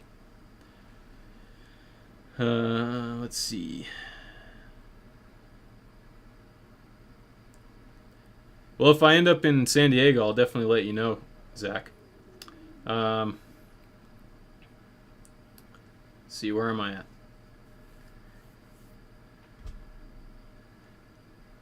Am I very familiar with knees over toes guy? Wondering if some of his practices can help with sprinting. Yeah, I've watched a bunch of his videos. I knew about him before he got popular, even, because he was on the Just Fly Performance podcast a while ago, and then he blew up. He's great at marketing. He's making a lot more money than me, so props to him on that. But I think you could take general concepts from him. Should we be strong at moderate loads through a full range of motion? Of course. So doing things like what he calls the ATG split squat, which is really just like a deep knee bend lunge or split squat, I think that's good. Sometimes I do those in my warm-ups. I did them today to warm up for sprinting. I'll do it to warm up for lifting, things like that. So I think you can definitely take concepts from his training, apply it to your own training, and benefit. Is doing his program going to be the thing that takes you from running 11.5 to 10.5? Probably not, but I still think you can take ideas from it that can help you and help you stay healthy and, minimize pain and things like that. So definitely have nothing bad to say about him. Let's see. Do you believe that Gatlin ran a 3.9 40-yard dash? Find it hard to believe. I mean, that's definitely hard to believe. 3.9 would be starting to push the limits, I think, of what is possible, but hey, you never know. But it was probably hand-timed. Is it possible for an athlete who runs 12.0 to drop to low 11s, possibly high 10s with proper training over 6 to 8 months? I mean, it's possible, but is it likely? It'd probably take you a couple years, realistically. But it's definitely possible. I mean, I ran like 12.8, 12.6 freshman year. I didn't run track my sophomore year. My junior year I ran 11.6. My senior year I ran 11.3. The next year I didn't run at all. The next year I ran for like 2 months and got hurt. And then the next year I ran 10.8. So I don't know what that tells you, but it does show that, you can progress a little bit at a time, or you can have big progressions. What's up with Andre DeGrasse this season? I mean, he never does that well during the regular season. I think he's more of a championships kind of guy. But track is hard, man. It's just like, Curly was an Olympic medalist, and this year he's run well, but he hasn't like stunned the whole world. It's just hard. Just because you run fast one day doesn't mean you're guaranteed to run as fast another day. So I'm more surprised when people do really well all the time. That's when I'm like, what's going on there? If people like do well here and there, I think that's more of a likely thing to happen in general. Excuse me. What I think about the pose method, I don't know. I kind of think it's marketing, Once again, if you can take things from it, great. But is it the answer to all of our sprinting problems? Probably not.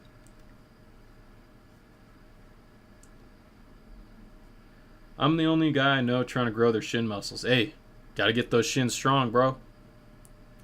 What are things you could do every day to improve speed? I got a vibration plate, so I could work on, and I'll talk about that going forward. I wouldn't just go out and buy a vibration plate because most of them are like gimmicky BS, you know what I mean? But I found a good quality.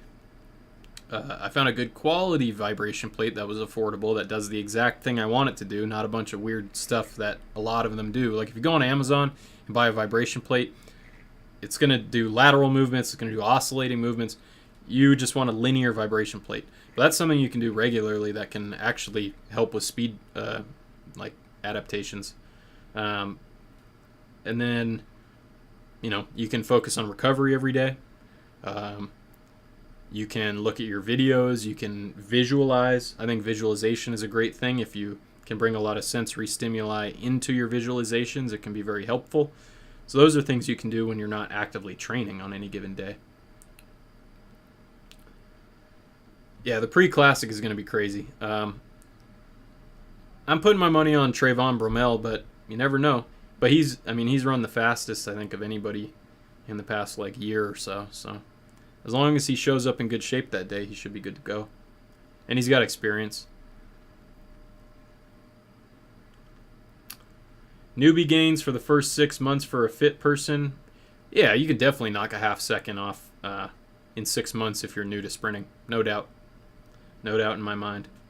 You can knock a second off, really. It just depends on, what your training history is. Yeah, if he doesn't false start again, exactly. I have trouble with keeping my lower back flat during squats because I'm relatively lanky. Tips or resources for mobility when squatting? I know I have to improve my ankle mobility for sure. Peter, you could try getting some Olympic lifting shoes. That'll help. Maybe just stop at the range of motion where you start to lose your back positioning if you want. That could be one thing to do.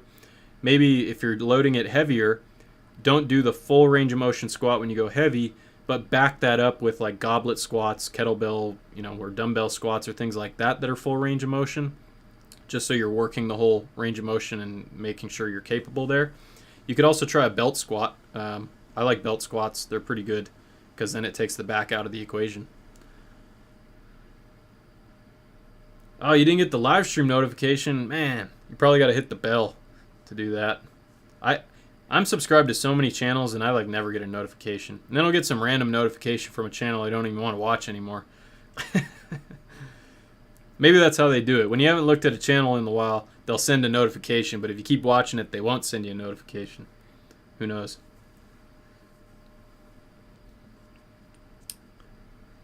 Most important part in the 100? Depends who you ask. If we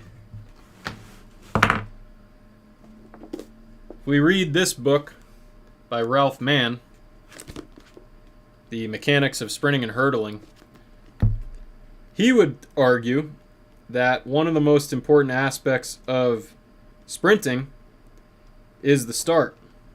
And why is that? Well, let me pull up this chart here. So first of all, he shows this as the golden position, okay? Where you're contacting the ground at 0.12 meters, you're there at 0.42 seconds, and you're moving at 5 meters per second. Now, if I skip to the chart that Kyle has referred to here, I gotta find it. Sorry. I know you guys didn't sign up for this live stream just to watch me flip through a book, but the point is, if you can reach a higher velocity at 2 meters, 3 meters, whatever, half a meter, if you can reach a higher velocity very early, then you're going to have an advantage over everybody else in the race, even if you all accelerate at the same rate. Because if I'm accelerating at 4 meters per second, but you're accelerating at 5 meters per second, then for every step of the race, you're going to be gaining. If these two people, if at that point in the start, this person's running faster than this person, then even if they have the same acceleration, this person's going to be pulling away from them throughout the whole race. Because, like I said, if we're at the same point in the race, but I'm running at 5 meters per second, you're running at 4, I'm going to be pulling away from you because I'm covering more ground each step. And so some people would say that the start is the most important part of the race. Other people would say speed endurance is the most important part because the people who fall off at the end, who can't maintain their speed, they may start really well, but then they fall apart at the end of the race. So you have to identify, I think, what are your strengths, and it's going to be sort of individual for each person. But obviously, running as fast as possible, if you can run 12 meters per second, someone runs 10 meters per second, the person who can run faster is going to win. It's just how it is, So it sort of depends on if you're looking at the same population. Like within elite sprinters, I would say that the start is probably very, very, very important. But if we're comparing an elite sprinter to a mediocre sprinter, you may not be able to make the same claim. What lifts translate to the drive phase after your 0 step? That's a tough question to answer, but I would say anything that's probably reactive strength oriented in a somewhat obtuse knee angle position. But I don't know how well anything translates to that part of the race, you know?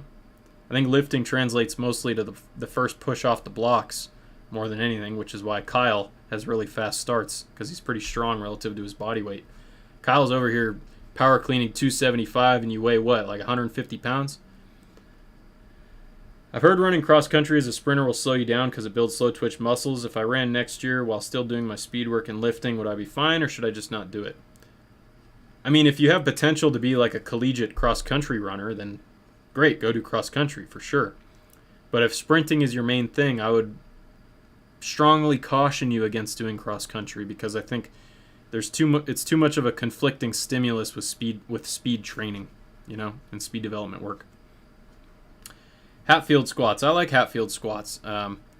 They allow you to, you know, for example, say you're doing like a single leg or a split leg movement, you can do a Hatfield type of variation to stabilize yourself and probably produce a little more force because you're more stable. The only thing I would caution you about with those is if you go super heavy on a Hatfield squat, you're going to start to have issues in the elbow, under the armpit, and in the arms in general. So I've kind of tweaked my tricep before because I was lifting so much that I was using my arms on a Hatfield squat, and it kind of messed me up there. Yeah, I think whoever has the highest top speed, if they're significantly faster, they're going to run faster than everybody else. If it's really close, though, like I said, like if it's the same population, you have all these people who can run like, you know, 11:0, maybe give or take 0.2 seconds, then whoever has the fastest top speed might not win the race that day. But if you have a huge gap between someone can run 12 meters per second and another person can run 10 meters per second, the person who runs 12 meters per second will win probably 99 out of 100 times, if not more.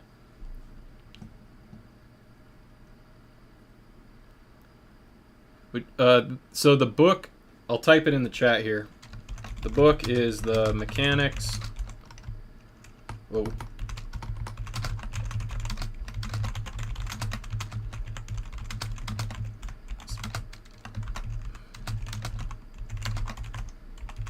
So I just typed the book in the chat so you can look it up. Should have given you an affiliate link, but I'll spare you this time. Don't have any hardcore books on sprinting. I'm a 400 meter guy. Do you have 3 book recommendations? This one's a little bit dense, so may not be the best one to look at. I mean, I would look at things like I would read the Charlie Francis training manual, and then I would read the Clyde Hart book and try to see if there's any, you know, they're completely different ways of training, but see if there's any common themes you can look for. I don't know that there's a lot of good books on sprinting itself, though, so if anybody else has good books that they like, make sure to put them in the chat. You think anyone can be an elite sprinter if they have the courage to do whatever it takes to get it? No. I'm sorry. I do not. Some people just, you know, if you look at someone and their ankles are this thick and, you know, it takes them 10 seconds to run from here to the door that's 5 feet away, they're never going to be an elite sprinter no matter how hard they train. But could someone who, as a freshman in high school, is running 11:0 become an elite sprinter? Yeah. You know, so it really depends on where they're at when they start.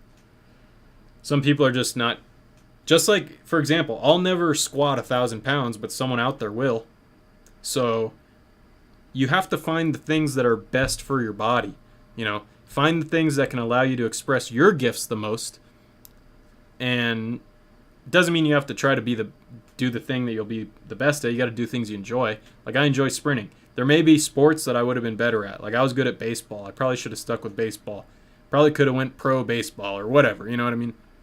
Not saying I would have, but just to make the point that I probably had a higher ceiling of success in baseball than I do in sprinting.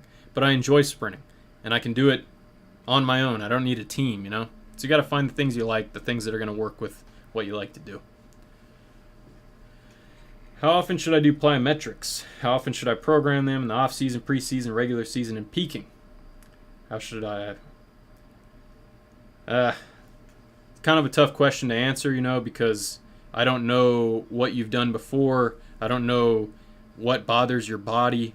I keep it pretty light with plyos because sprinting is a plyometric activity. So every time I sprint, I'm doing a plyometric activity. I'll still do single leg hops, double leg hops. I'll do single leg drop jumps to try and track over time what am I seeing as far as my contact times, how quickly I'm getting off the ground, sort of as just to keep track of where I'm going. I might do, single leg bounds, and I'll do them for 5 sets of 6 contacts or whatever. But I would start with, if you're doing like true plyometrics, like bounding, single leg bounds, things like that, I would start with short plyos, like maybe a 3 bound or a 4 bound. Don't do so many that you start to have pain in your Achilles and knees and all that. And then you can get a baseline of the volume that you can handle, and then you can either increase the volume or increase the intensity over time. But really, you got to just, experiment a little bit. Don't go overboard, and start tracking, okay, today I did this many contacts of this type of plyometric. Next time, I'm going to try to do a couple more. Okay, now I did a few more, and now my Achilles hurts, so I know that I can't do that many. You have to go through a discovery process to figure out what works for you, really. Damn, can you guys believe it's been an hour and 45 minutes so far? But the stream must go on. Do tight locked hips affect speed much? If so, how hard? Yeah, I mean, if you think about it, if you can't go through a full range of motion in your hips, it's probably going to be troublesome for you, to sprint well. You probably will be more likely to get injured. So I'm not saying you should go out and do, 1,000 hip flexor stretches every day of the week, but getting stronger through a full range of motion will help. Maybe doing some light stretching will help, and then learning to run relaxed will help. If you're too tense up here, then you're probably going to run tense,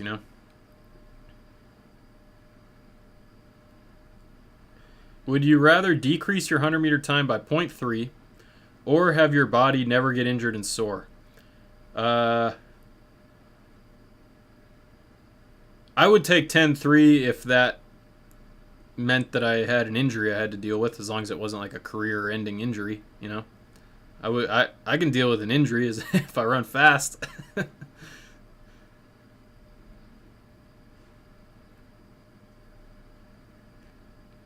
I mean, that's a good point if it was unlimited recovery, Kyle.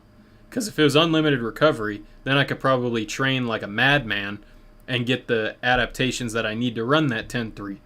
But if it wasn't unlimited recovery and it was just that I didn't get sore or tired, but my ability to recover, like the amount of work I could handle, didn't change, then I would take the faster times. But if it allowed me to train as much as I could possibly motivate myself to train and be able to recover, I would take the recovery. What's your experience with training and studying or work? How much does strenuous work or lack of recovery, including sleep, affect your ability? So when I was working a full-time job, I was doing, first I was selling fitness equipment like treadmills and that sort of thing. I found that I was much more inclined to get hurt during that time. Like I was running fast. This was in 2018. I ran, 10.6 at practice. I ran the 281 fly 30. I was running fast times. But I was always hurt, constantly. Maybe part of that had to do with the fact that I was like also delivering heavy-ass equipment, carrying treadmills upstairs and all kinds of crazy-ass stuff that I probably shouldn't have done. But working and life stressors in general definitely affect you. So you have to take that into account. If you're working a 40-hour or 50-hour work week, you're not going to be able to do the same training program that, Ben Johnson did, who wasn't working at all. He was just sprinting and he was on, what he was doing. So it doesn't mean you can't improve, but you probably need to do less training to get the results you're looking for. Relaxation without running slower. You just got to learn to feel it, man. Run as fast as you can, like normal, and then try to just take a little bit off. Keep the frequency high, but just try to let your limbs go. Don't feel like you're forcing anything. Earlier in my workouts, I try to just run and let my body do its thing, and then I add intensity to that, and then I find, okay, where's my limit for that day of how hard I can go without tensing up. But it's really just a feeling thing, and you got to experiment with it. I'm sorry I don't have a better answer for you. One thing you can do, though, for your arms. So say your arms are tense when you sprint, right? So stand up, bring your arm up, and then let it drop. If when you do that, it sort of is slow, it doesn't drop fast and relaxed, then that's a sign that you're too tense when you run. So you can do arm drops, you can do leg drops, you can do things like that where you work on just drop the arm and let it flop. Just let the arm flop down, then do the other side. Boom, let it drop. Then you can bring that into an arm swing where you're just letting the arm swing drop. So I'm like using no energy to do this, okay? The arm's just kind of going. So you could do things like that to try and feel relaxation and then bring it into the sprint.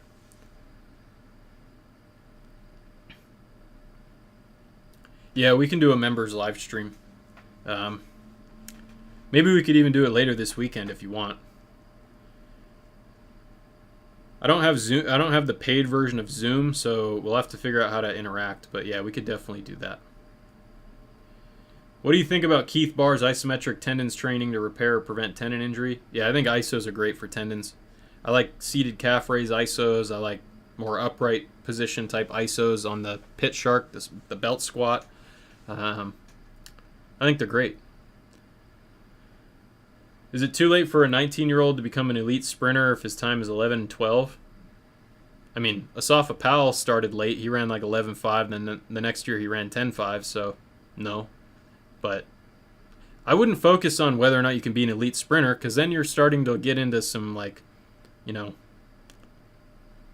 some external stuff where you're kind of too attached to the label of being an elite sprinter.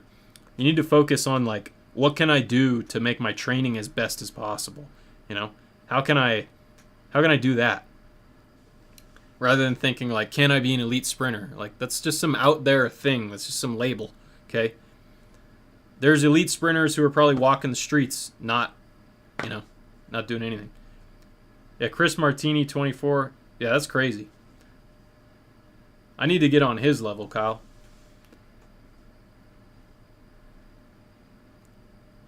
Yeah, I would say that strength training has more transfer to acceleration and plyos have more transfer to max velocity if they do have a lot of transfer.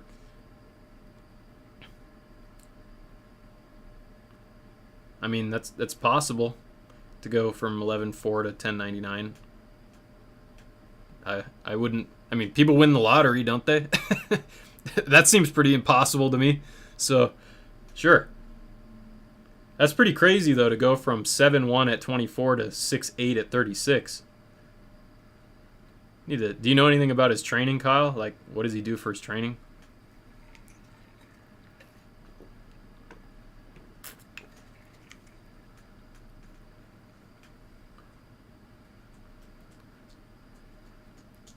Yeah, Peter, when you get your form right, everything's a lot easier then. You know, relaxation and form kind of go hand in hand. If you're too tense, your form's probably going to suffer. And if your form's bad, you're probably not able to relax because you're in some weird position and tension's going through your body in a weird way. So I think there's definitely a relationship there for sure.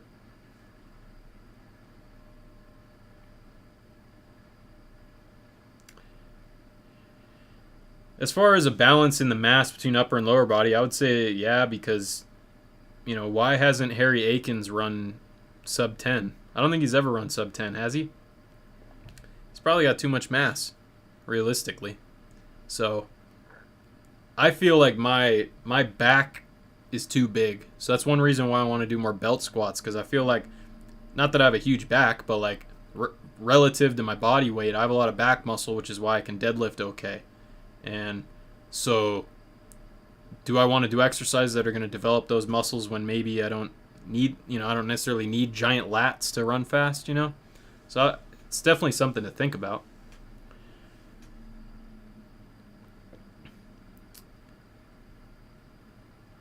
I think conventional strength training is probably best for the average person. So the average person who's trying to run faster should just focus on conventional strength training, sort of like what Daniel Bach talks about, like just get strong and then do sprints and plyos and you'll probably run your best. But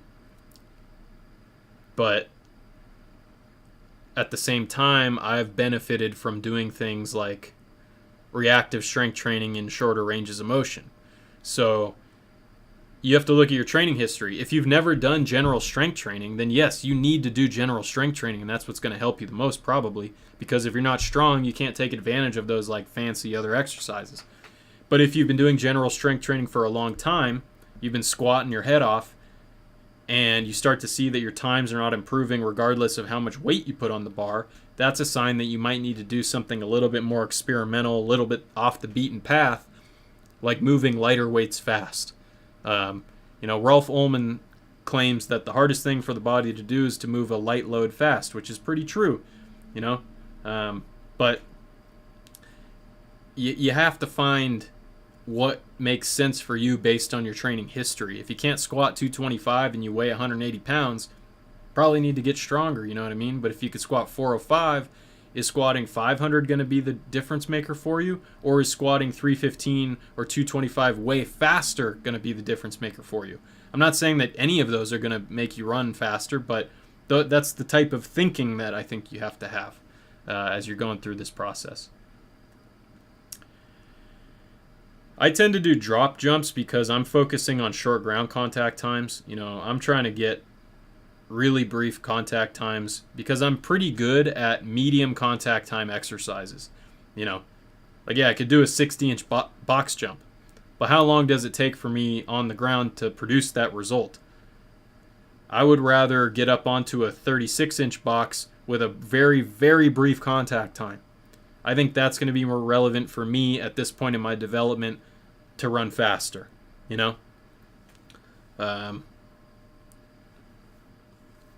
high 10.6s are my PRs. How do you like to get your protein after lifts? I usually go get a smoothie. I spend way too much money on smoothies. But yeah, I'll just get a regular, peanut butter chocolate protein smoothie, and then I'll either eat, some chicken or steak or turkey or something like that in the evening. Sometimes in the morning before workouts, I'll just have like a turkey burger or two because I find that carbs make me a little bit like sleepy. So sometimes before workouts, I'll just have protein. But usually what I'll do is I'll have a protein-only meal before I run. Then I'll go get a smoothie, maybe take a shower or whatever. If I'm not too stinky, I'll then just go to the gym right after. And then after that, I'll probably have another smoothie and then a main meal after that. I long jumped, let's see, like a month ago after I got sick, and I jumped 640. So, wasn't, I improved by like, I don't know, I jumped basically like 21 feet. It's just hard on my body, so I think maybe over the summer I'll dabble into it a little bit, but I felt like it was an unwise decision to try to train for the long jump while I'm also trying to train for races. Like, looking back, that was just a stupid decision. But it's fun, but it's really harsh on my body. So I'm still like doing things that are relevant for long jump, but I haven't long jumped in probably a month. Kyle might get back into long jumping though, right?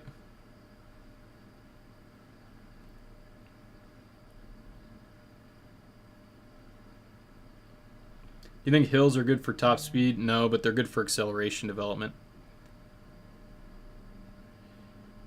Dan Paff told me that, when he was training Donovan Bailey, they didn't have sleds back then. You could pull a tire, but that was about it. They did a lot of hill sprints. A lot of hill sprints, a lot of flying 40s.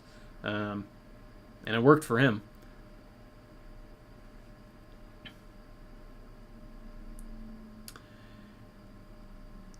I think acceleration, I don't know. I would say, like, if I could choose to have amazing acceleration versus better top speed, I might take the better acceleration because once you've accelerated very well, I think it's probably easier to hit a higher top speed versus if you don't accelerate well but you hit a high top speed at the end of the race, you may not be able to make up that gap, So it really depends on like how much of a difference between acceleration and max velocity we're talking about.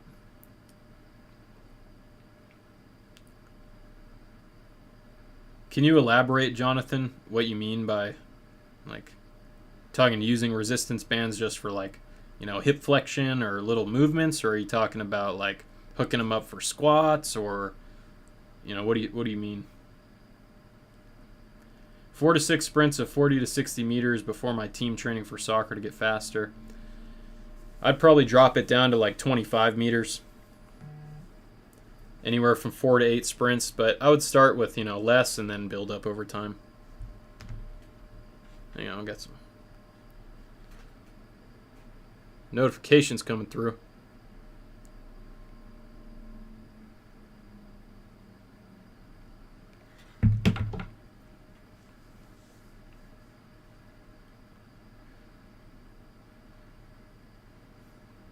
As far as David, for acceleration, it depends who you talk to. You know, if you talk to Simon Hansen, he's going to tell you it's all about quick pushes because he's a very stride frequency oriented guy. If you talk to Stu McMillan, he's going to say it's more about, you know, projection and launching. So I think the debate is open there, and it's more, what type of athlete are you? Are you more of a quick ground contact type of athlete? Then yeah, you probably need to be more quick out of the start. If you're more of like a guy who takes a little bit longer to generate force, then you need to be more, you know, launching, boundy, you know, not boundy, but like more stride length oriented. How often do you go max effort at practice? Truly max effort? Lately I've been doing less. I've been experimenting with just going like maybe 95, 98%, like that fast and relaxed idea. Because I was getting burnt out. Like, I had months where I just felt like I just didn't have it, you know? I couldn't be quick.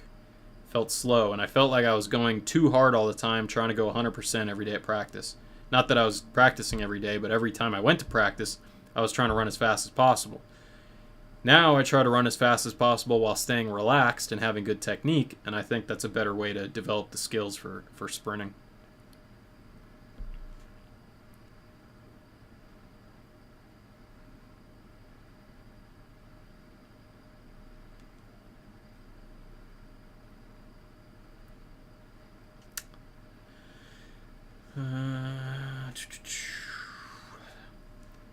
I think either flies or ins and outs are good, because eventually after doing flies you're probably going to stop seeing progress, so then you go to ins and outs, or you've been doing ins and outs and you stop having progress there, so you go back to flies.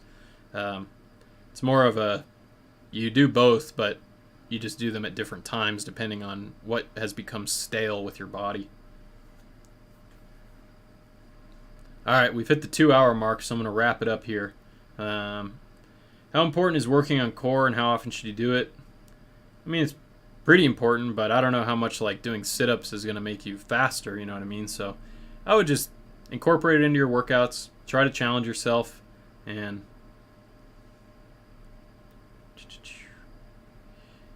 yeah, the stream will be available after I end the stream, so you should be able to go back and watch it and see like the questions that were answered at the beginning from Instagram. Maybe I'll leave it up for a little while and then switch it to members only. But yeah, I think maybe we could do a members only stream like Sunday during the day. Right now for me it's 6:40 p.m. So I could maybe do it middle of the day on Sunday, but I'll have to see what's going on.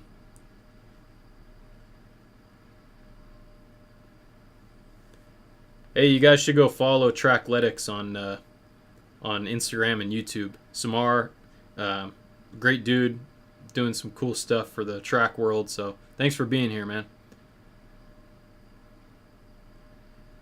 Jonathan, if your max flies popped, I would fill out the warranty form on Nike's website just so they replace them, but I would consider either the Superfly Elite 2 or the ASICS Metasprint. Alright guys, I'm going to end it right here. I appreciate you all being here. It's been a wonderful 2 hours. I need to go get some food, and then since I'm supposed to be running at 7 a.m. tomorrow, I need to get some sleep, and it's almost 7 o'clock, so I got to eat and then start chilling so I can fall asleep at a good time tonight. But I really appreciate you all being here. You know, you're all who makes this thing keep going. So I'll catch you guys next time. I'm going to post a really short video after this. It's just a quick tip for block starts, but If you would watch it, I'd appreciate that. And also, just so you guys know, the thing that YouTube cares the most about is watch time. So I'll try to make videos that are shorter so you don't have to sit there for 15 minutes watching a video. But if there's one way that you could help without spending any money, without paying me for anything, it would be to watch videos from start to finish. If you watch videos from start to finish, they get sent all around YouTube. So whether you like my channel or you like other people on YouTube, the best way you can support a YouTuber is to click on the video and watch the whole thing. That's what YouTube cares about most as far as analytics. So anyways, thank you guys. I'll catch you guys next time. I'm out.